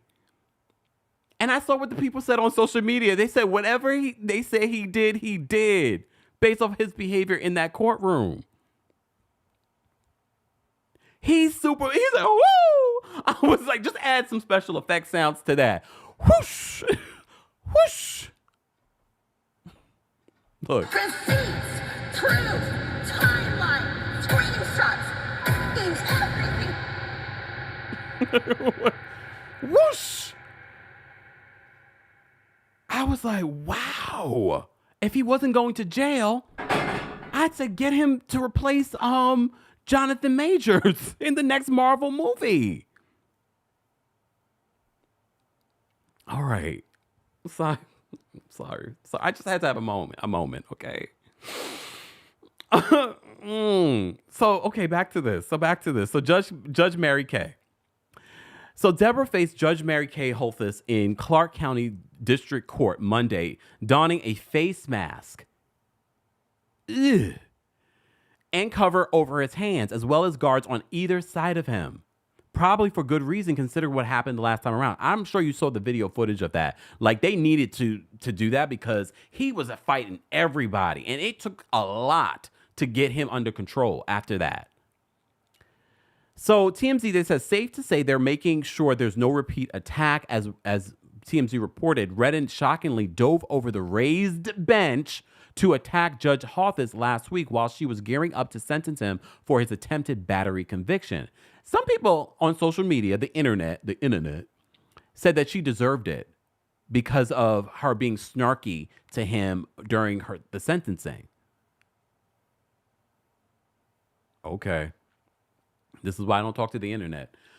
So Judge Hothlus kept her cool during sentencing and didn't mention the prior outbursts whatsoever. But she did hit him with a sentence of 19 to 48 months behind bars, which is apparently what prosecutors were asking for. In other words, no real leniency. So Redden was immediately put into isolation after attacking Judge Hothlus, classified as a 2C inmate, which is the most restrictive classification for inmates at the Clark County Jail. The video of him leaping onto and past the bench to reach her was wild. On top of all of this, Redden's now facing 13 new charges in connection with the attack on the judge and is due back in court on Tuesday. So he's facing more time. That was a wild story, and I said, we have to talk about it. We have to talk about it. So I wanted to briefly mention that because we mentioned Jonathan Majors. Jonathan Majors has broken his silence in a new interview with Good Morning America. And honestly, I get why he's doing it. He's trying to save face. He's been dropped by Marvel. He's lost a lot of things. He's facing jail time for these 2 of the 4 charges that he was convicted of. I don't feel like the interview did him any justice because now people are talking more about him referring to Megan Good as Macaretta. His new girlfriend, actress Megan Good, has remained by his side, even present for our interview. How would you describe your relationship? She's an angel. She's held me down like a career, I'm so blessed to have her. The relationship is still fresh, but I think I found her. Coretta Scott King from Heaven has said, "Keep my name out of your mouth. Keep my name out of your mouth." Because during the court situation, he wanted in audio, leaked audio, well, not leaked audio. Well, I guess leaked audio at this point, that he wanted Grace Jabari, who he reportedly, allegedly attacked. He wanted her to act as if, hold herself up like a Michelle Obama or Coretta Scott King. And you know what? I had a thought. Look. Because the way that he described it, he does realize that, Michelle Obama and Coretta Scott King weren't just like the doting wife of these people, right? They were educated. They were trailblazers in their own right, especially Coretta after Dr. Martin Luther King's passing. So they weren't just a doting wife supporting their guy. And sir, what have you done for the culture besides, and there's nothing wrong with being an actor. I think being a creative and being an actor can invoke, change and inspiration in the world. But what have you done, sir, that has done that garners you specifically the King or Obama level? Like you swear that you are on that level and that's the type of woman that you want by your side. It's weird. Coretta said, leave us alone. Look, she minded her business on the other side. And she's like, leave my name out your mouth. I don't even know who you are, sir. I wonder what Michelle has to say. And even his body language in saying it, Jonathan, I'm looking at you with a side eye. I've been looking at you with the side eye since this whole situation, but she's my Coretta. And Megan, I'm giving you the major side eye. I'm not one of those people that say you should have stayed with that pastor. No. But this is the hill you decide to jump on? I don't believe this relationship because they've done so many stunts and shows since this arrest that I don't believe it. And I know that he wanted to garner the support of black women. So he decided to get with a black woman in order to do that. And I'm not one of these people on social media that has been dogging him out for dating a white woman because our community needs to stop that too. We need to stop that. Just because a man or woman decides to date outside their race. Ain't nothing wrong with that either. What I do find wrong here though? You trying to use a black woman to change the narrative behind everything that's been going on with you. I'm sure the contract will be up expeditiously. But Megan, it doesn't make sense. Here's why it doesn't make sense to me. Because I don't believe these two knew each other before this whole situation. But to have a relationship when this man's in the middle of a criminal case for abusing a woman, the timeliness of it all is interesting. It's interesting. But the fact that Megan Good decided, I'll do it. Like, what? I'll do it. It's got me looking at you like, Megan, you all right, girl? Why would you do that? Why would you do that? But all right, we'll just wait and see when the contract is up. All right, let me say thank you. We got a super chat. Pam, thank you so much for the super chat. Pam says, Carlos, I did see this clip. Carlos said in the live, we should tag our favorite bloggers and he'll give away. I am not a blogger. I'm kidding. Call me what you want as long as the check clears. And he'll give away tickets to his show with Melody to them. I don't want to go. Want us to tag you, Kept? You know what? You are so bad, Pam. Thank you so much for the super chat, Pam. No, don't tag me. Because I don't want to go. There are probably some bloggers that do want to go. All right? There are some people that do. But look, I don't want to listen. I barely want to listen to Carl. I'm sorry, Carl. See, this is Pam's fault. We could have moved on and I didn't have to say anything about Carlos. Let's move on. I got my own tour to promote and to be worried about. I got time to attend in his. Bloop. Okay, let's move on.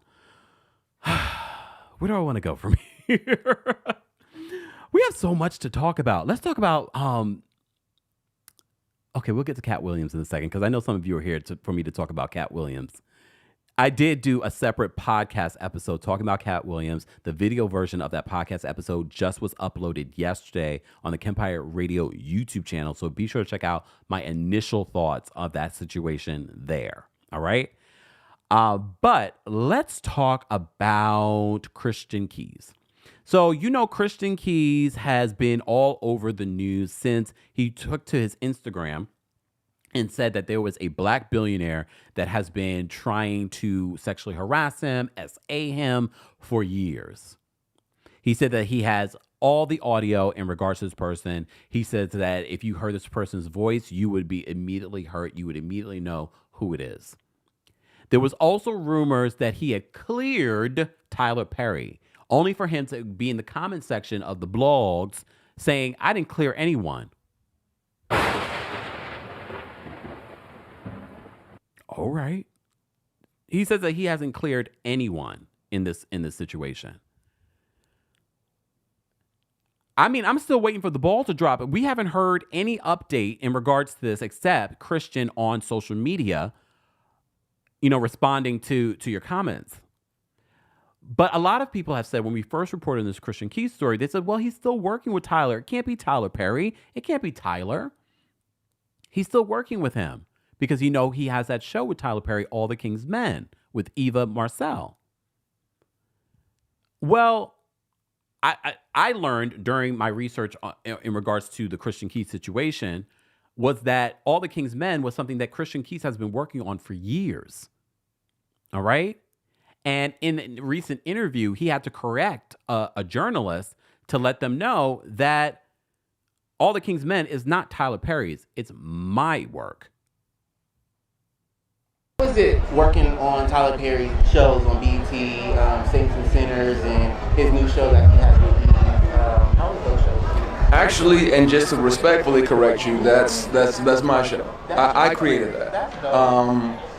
I've been working on that for about 11 years. I put a book out called Ladies Night in 2014 and kept building this series. Got a bunch more no's and a couple maybes, and pitched him all the Queen's Men. He has an amazing team. I call them the Avengers: Michelle, Elon, and Dee, and they build out and develop his scripted department. And I pitched it to them, and they loved it. They took it to him, and he was like, "Hey, I want this show. I want to buy the show." So I got the privilege of writing the bulk of the first season, not only just creating the show, but writing the first season, helping cast Eva, who was phenomenal. You know, she's saucy, she's killing it. The whole cast is amazing, and I got a chance to, have a little input and opinions about who we cast, and we picked some great people, and I love the cast. I love where it's going. I'm excited, and it feels good as a black content creator to hire people that look like you and me. Feels real good. That's my favorite part. Love that. Love that. So in the caption of this video that he reposted on his Instagram, Christian says this. He says, just to respectfully clarify things, he puts quotes, journalists, please do your homework. Please make sure you give proper credit where it's due to the correct person who has thousands of hours over 13 years invested in creating, writing, and building something. That way, when I'm properly credited, I can remind people that God allowed me to do this. All right, Christian. I'm just waiting for the updates. All right. Let me look at my notes and see if there's anything that I have. Oh, there is a story that I wanted to talk about. Lisa Bonet. You know, guys, Lisa Bonet. Of course, right? A Different World, The Cosby Show. Well, Lisa Bonet filed for divorce. She filed for divorce officially. You remember we're hearing the news that the two, her and Jason Mamoa had separated. Well, Lisa has filed for divorce officially. So according to our friends over at the Jasmine brand, actress Lisa Bonet, who's 56 years old, looks great for 56, is seemingly ready to end her marriage to fellow actor Jason Mamoa, who's 44, according to a new court documents.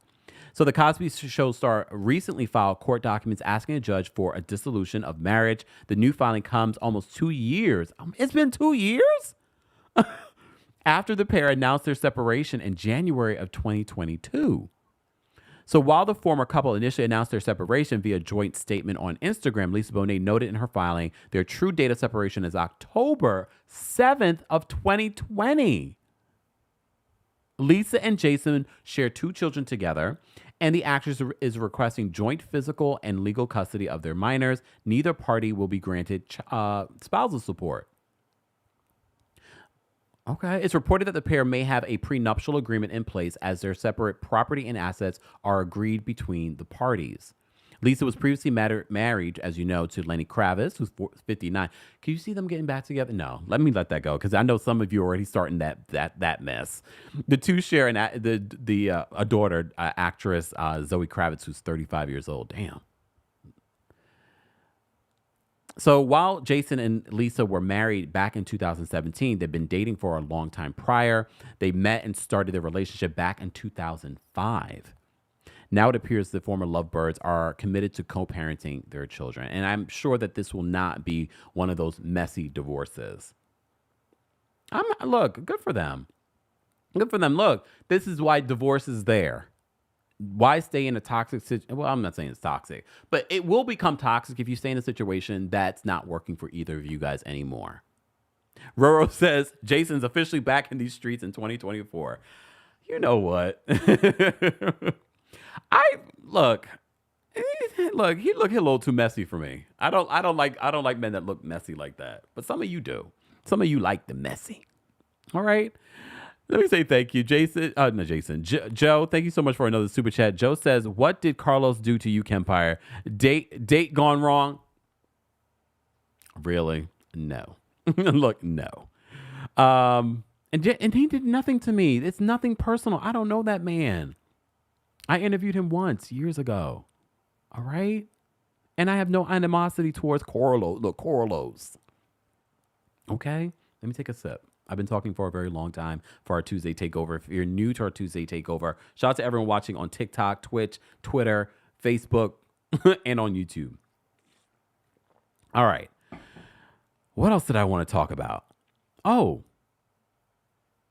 Real Housewives of Salt Lake City, the premiere of their reunion is tonight, part 1 of their 3-part reunion tonight.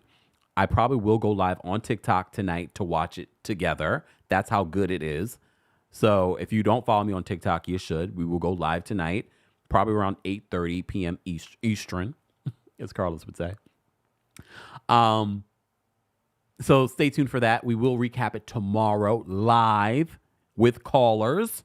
So stay tuned for that tomorrow here on YouTube, Facebook, Twitch, and Twitter. So there are rumors that Monica Reality Von Tease Garcia Fowler, Jussie Smollett, is not returning after Lisa Barlow went on social media and said, all right, I wrote it down. Hold on. She said this. Dude. Lisa posted a tweet saying, when you play all of your cards, you're out, which has gotten people assuming that Monica won't be back. But when we did our poll during our special, the aftermath recap of the Real Housewives of Salt Lake City finale, the voting based off the community, you guys said, no, you think that Monica should come back and they should be thanking Monica for a stellar season, because without her, what would we have? But some of you also said, well, in reality, in a real friendship group, how could they film with her? Her behavior was a little creepy, stalkerish. Like, how do you bounce back from that? But Mary Cosby says that she'll film with her. I'm supporting her. Pray for her. So I want Monica to come back. But I don't know if you saw this on Sunday when they asked the question on Watch What Happens Live. Based off the polls, the fans over there were like, they don't see, they feel like it's unforgivable to bring Monica back. So they don't see Monica coming back. So I wonder how Bravo is feeling in regards to it. I'll be honest with you guys. I can see where it'd be difficult for the ladies to film with Monica. But like I said during our recap of Salt Lake City, what would we have this season without Monica? What would we have even before the finale? Even before we found out that she was Reality Von Tease? What would we have? And I'm not saying that one person carries a season, but she was a strong addition. It wasn't Angie K. Heather was working overtime, but even Heather last season wore me out. I was like, I can't with her in this black eye situation. Her fights with Whitney, we are over it. Meredith, you can leave. No, not that interested. Live chat, replay crew. Do you want Monica Garcia? Well, Monica Reality Von Tease Garcia Fowler, Jussie Smollett to return?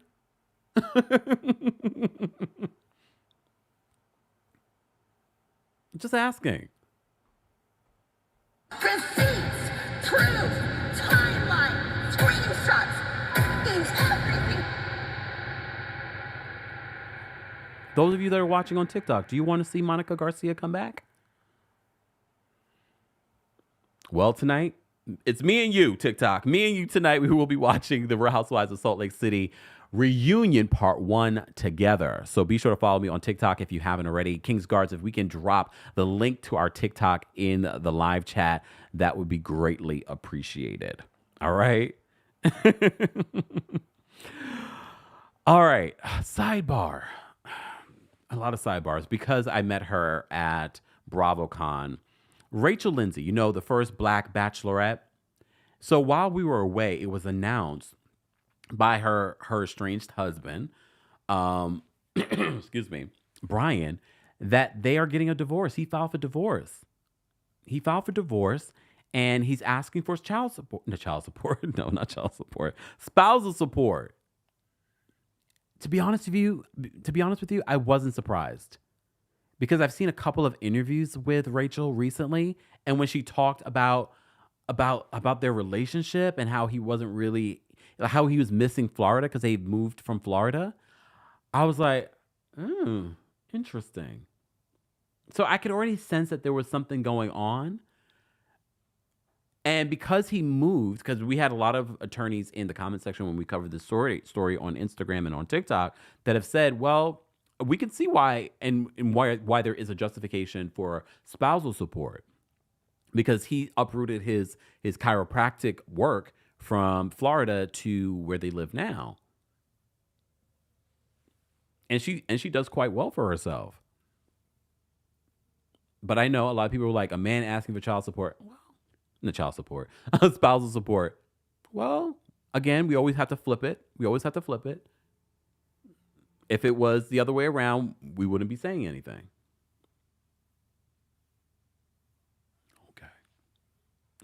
Guys, I appreciate you all being here for our Tuesday takeover, which is a mashup of our favorite reality TV shows, and pop culture news. If you enjoy content like this, be sure to like the video, be sure to share the video, subscribe to us on YouTube, Facebook, follow us, the Kempire and Kempire Daily on Facebook. Be sure to subscribe to the Kempire podcast on Apple Podcasts or on Spotify. While you're there, don't forget to give us a 5-star rating. Let's get to 500 reviews on both accounts, okay? All right. I know why you all are here. We were almost at 1,000 likes. Thank you guys so much for coming in and showing up. And I don't even have to really ask you to like the video. You've just been liking. I appreciate it. But we still have 1,700 of you watching on multiple platforms. Like the video. Those of you who are watching on TikTok, let's get to 25,000 likes as well. Keep tapping your screens. Hold on. Oh, CT, thank you so much. CT says, I just started watching Real Housewives of Salt Lake City from the beginning because of you, Kempire. Question, does Lisa and Meredith look like the same person to anyone else? CT, I love the fact that you are watching it now, because when it first premiered, everyone said that. Everyone said that about Lisa Barlow and Meredith. And that's when they were good. She said, I've spent the whole first season trying to tell them apart. Well, let me just play something for you. Go. Meredith can go f*** herself. I'm done with her. Because I'm not a f***ing whore and I don't cheat on my husband. Her and her dumb f***ing family that poses. Why don't you own a house? Wait, you can't. Because your husband changes jobs every 5 minutes? Frankie Meredith is a piece of I have your back and I'm offended by that. You, that f***ing piece of garbage whore. I f***ing hate her. She's a whore. She's half of New York. She can go f*** herself. That will never get old to me. That will never leave this sound machine. You haven't gotten to that part yet, CT, but you will. And then you will understand why that is so good. Okay? That's really upsetting to me, so I'd appreciate it if you didn't say that. Okay, that one might be retired. But the other one will never be retired. Wait till you get to that part, CT. Thank you so much. Thank you so much. All right. All right. Katt Williams. So Katt Williams shook the internet this past week. All right. He's gotten everyone, even people that he didn't name in his Club Shay interview with Shannon Sharpe. He's had everyone responding to him. Ludacris came out with a diss track. All right. Tiffany Haddish came out with a statement. All right, let's just cover that. So Tiffany Haddish was mentioned in this interview. Everyone that's come out that are comedians, for me, have been so lackluster in regards to their response. I'm just like, if you're going to respond, make it funny. None of them have made it funny. So Tiffany on social media, on her Instagram story yesterday, posted this, and she added Katt Williams. She says, at Katt Williams, he don't have no drug addiction, and I believe him. The lighter leash at the Emmys makes me question my beliefs. As soon as I saw this, I said to myself, so are we making fun of someone's addiction? And look, Katt Williams said some things in that interview that were totally disgusting about people that did not deserve that energy at all. But there were some things that I believe that he said in this interview that were true about some of your faves. Okay. But this, especially when she was recently arrested for a DUI, and you know, people have been really nasty and cruel to Tiffany Haddish in regards to her possibly having an issue with alcohol. I just feel like making fun of someone's addiction or calling it out on social media, I also don't think what he said about Tiffany Haddish was that bad in comparison to some of the other things. Exactly. Joyce saying something says, he smokes trees. Yeah, he talks about that in the interview too.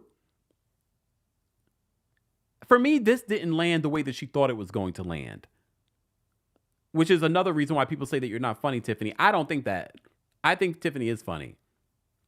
But a lot of people were saying she's not. But everyone has been coming out with their response, even people that were not mentioned. Well, Steve Harvey, look, Steve Harvey has now responded. Look, let me play the clip for you. Steve Harvey here. Yeah. You thought I was gonna run, huh? Y'all wondering, where's Steve Harvey? I know people been waiting on my response to what Katt Williams done said on Club Shay. I was on Club Shay before Katt Williams. See, the reason why it took so long, I had to pray to God to give me the strength not to get mad. God talked to me every day, every damn day. I've been in this business a long time, boy. See, you done messed up with the wrong one.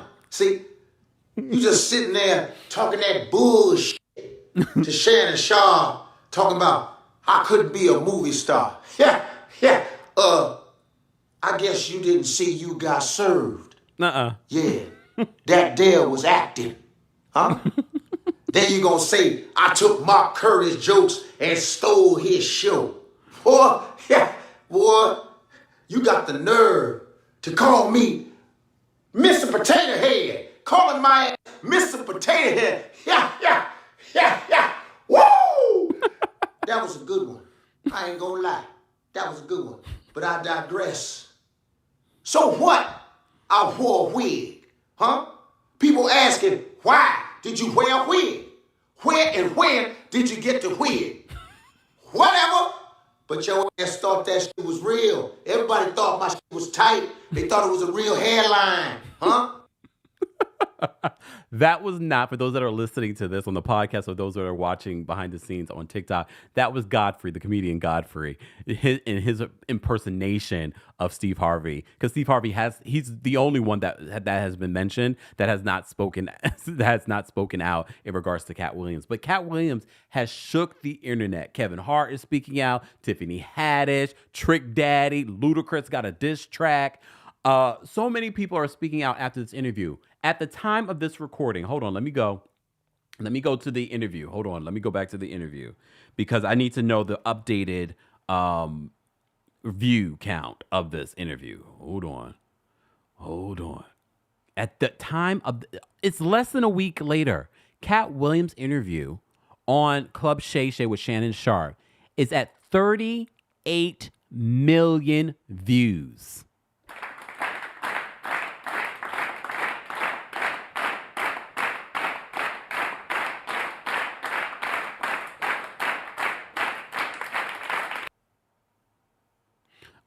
Okay.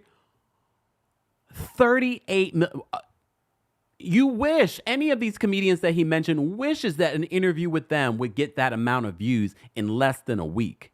In less than 24 hours, it had multiple million views.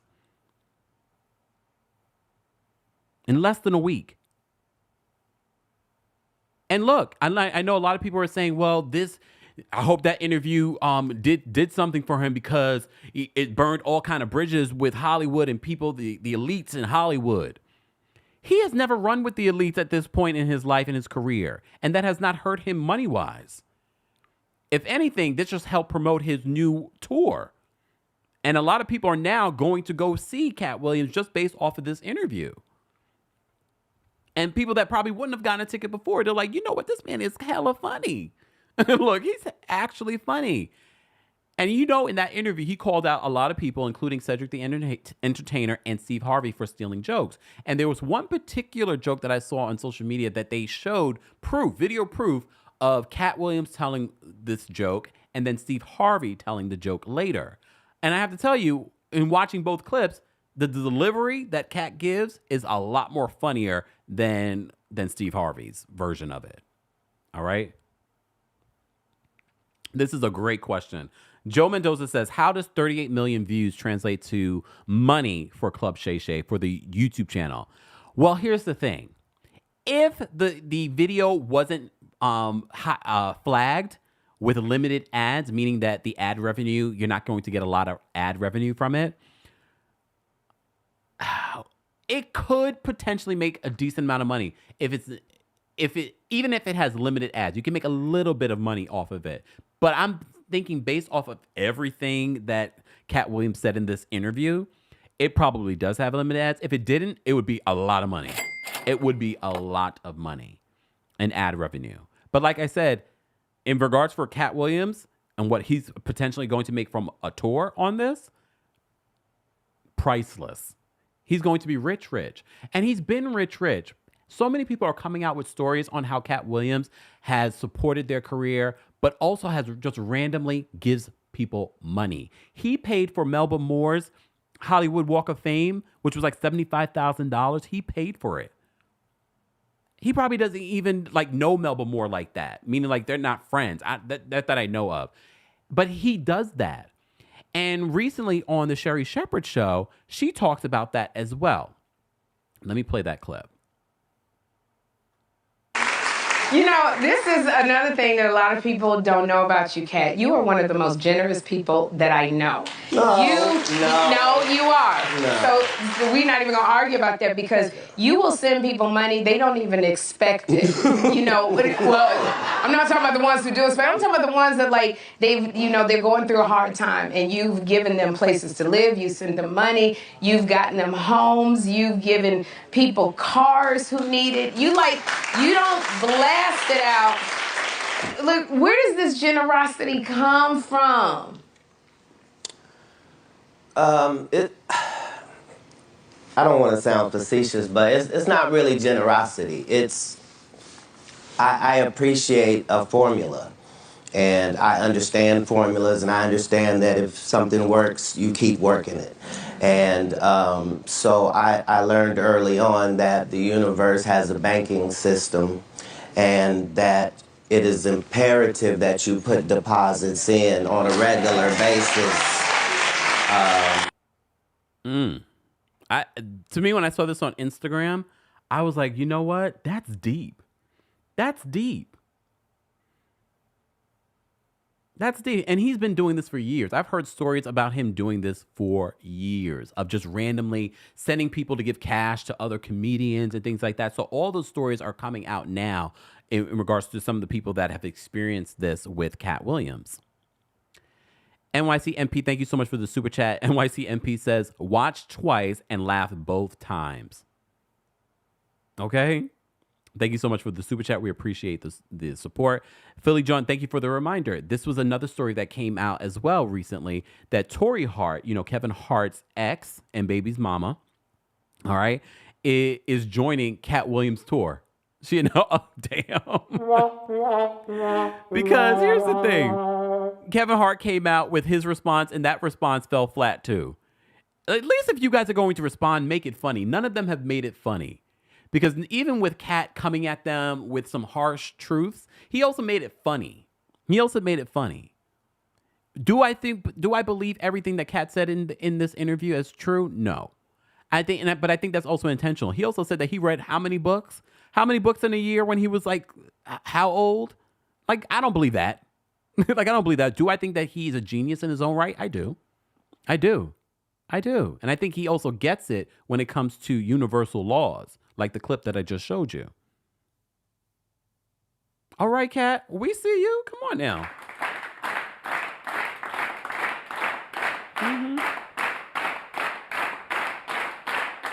All right, enough of that. Oh, goodness. Oh, speaking of things to be celebrated, it looks like Nia Long got a nice little payday in regards to child support. We did a separate video talking about Nia Long. As you know, we've been covering all the stories in regards to Nia Long and her breakup with Emi Udoka. You know, the former head coach of the Boston Celtics. I remember it, see? He's now the head coach of the Houston Rockets. And in this new divorce settlement, we found out how much he makes a month. He makes approximately a little bit like $460 something thousand a month. He makes. So originally she was entitled to like 50 something thousand a month in child support from him because he makes a lot. This is his, they label this disposable income. That's how much he makes a month. So now she's going to be raking in $32.5 thousand a month in child support from him. And the only reason why she's not doing the 50 something thousand a month is because she is a notable actress and makes a good living. Okay. I mean, since this divorce, no, it wasn't divorce. They were never married. They were engaged. But since this cheating scandal, she's had a lot of really amazing opportunities, not because of the cheating scandal. She already had done a lot of these projects already. She had the Best Man series on Peacock. She had multiple movies. She had that Missing movie with Storm Reed. Oh, that's a good movie. If you didn't see it, I know it didn't probably do well in the box office. Oh, but go see it. Go see it. It's available like on demand.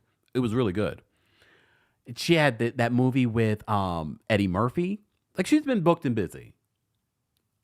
But she also has been very open and transparent about how this cheating scandal has affected their son. So I was happy for her. $32.5 thousand a month in child support. Good for her. Good for her. And I wish her love in 2024.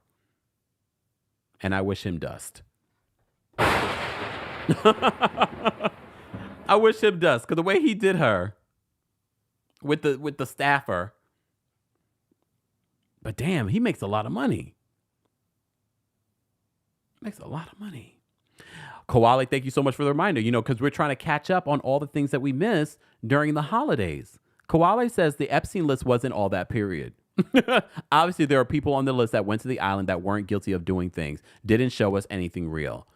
And also people that didn't go to the island and they were just mentioned. Naomi Campbell, Michael Jackson. So I read the actual articles on this, and Naomi Campbell, Michael Jackson, because we have to remember Jeffrey Epstein was a financier, and apparently Michael was, at least his attorney, was looking to figure out how to get funds and things like that.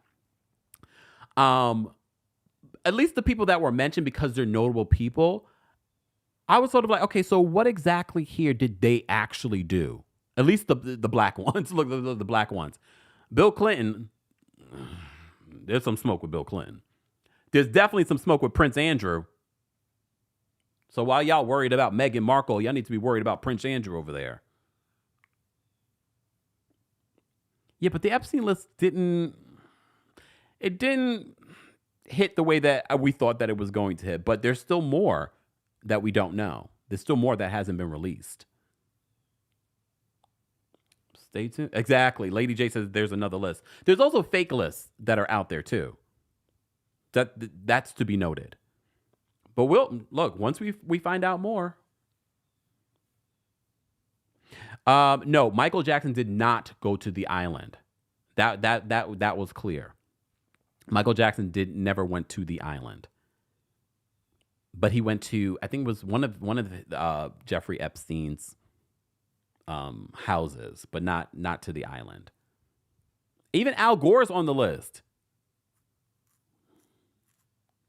Just saying. Anyways. Look, anyways. Hey, Prince Andrew. He reached a settlement with that woman. Huh. Hey, look. Hey, King Charles. Anyways. I appreciate you all taking time out of your Tuesday to be here. We have been, oh my God, we've been live for 2 hours. I mean, look, it didn't feel like it, which is great. That means we had a good time. Did you have a good time? Did you have a good time? Let me know in the chat. Replay crew, did you have a good time? I had a good time. we had a lot to cover, a lot to talk about. We didn't do a lot of reality TV conversation in regards to shows that we recap, but that's usually what we add in here. But this was a good show. This was a good time. I appreciate you all being here. Have a great rest of your Tuesday. I will be live tomorrow, probably 2:30 p.m. Eastern, for a recap of the Real Housewives of Salt Lake City. Tonight, if you follow me on TikTok, you should. We will be watching part 1 of their reunion. All right. Someone said King Charles and Queen side piece. You know what? Poor Camilla. Forever the side piece in the world of our eyes. Everyone, have a great rest of your day. See you later. Bye.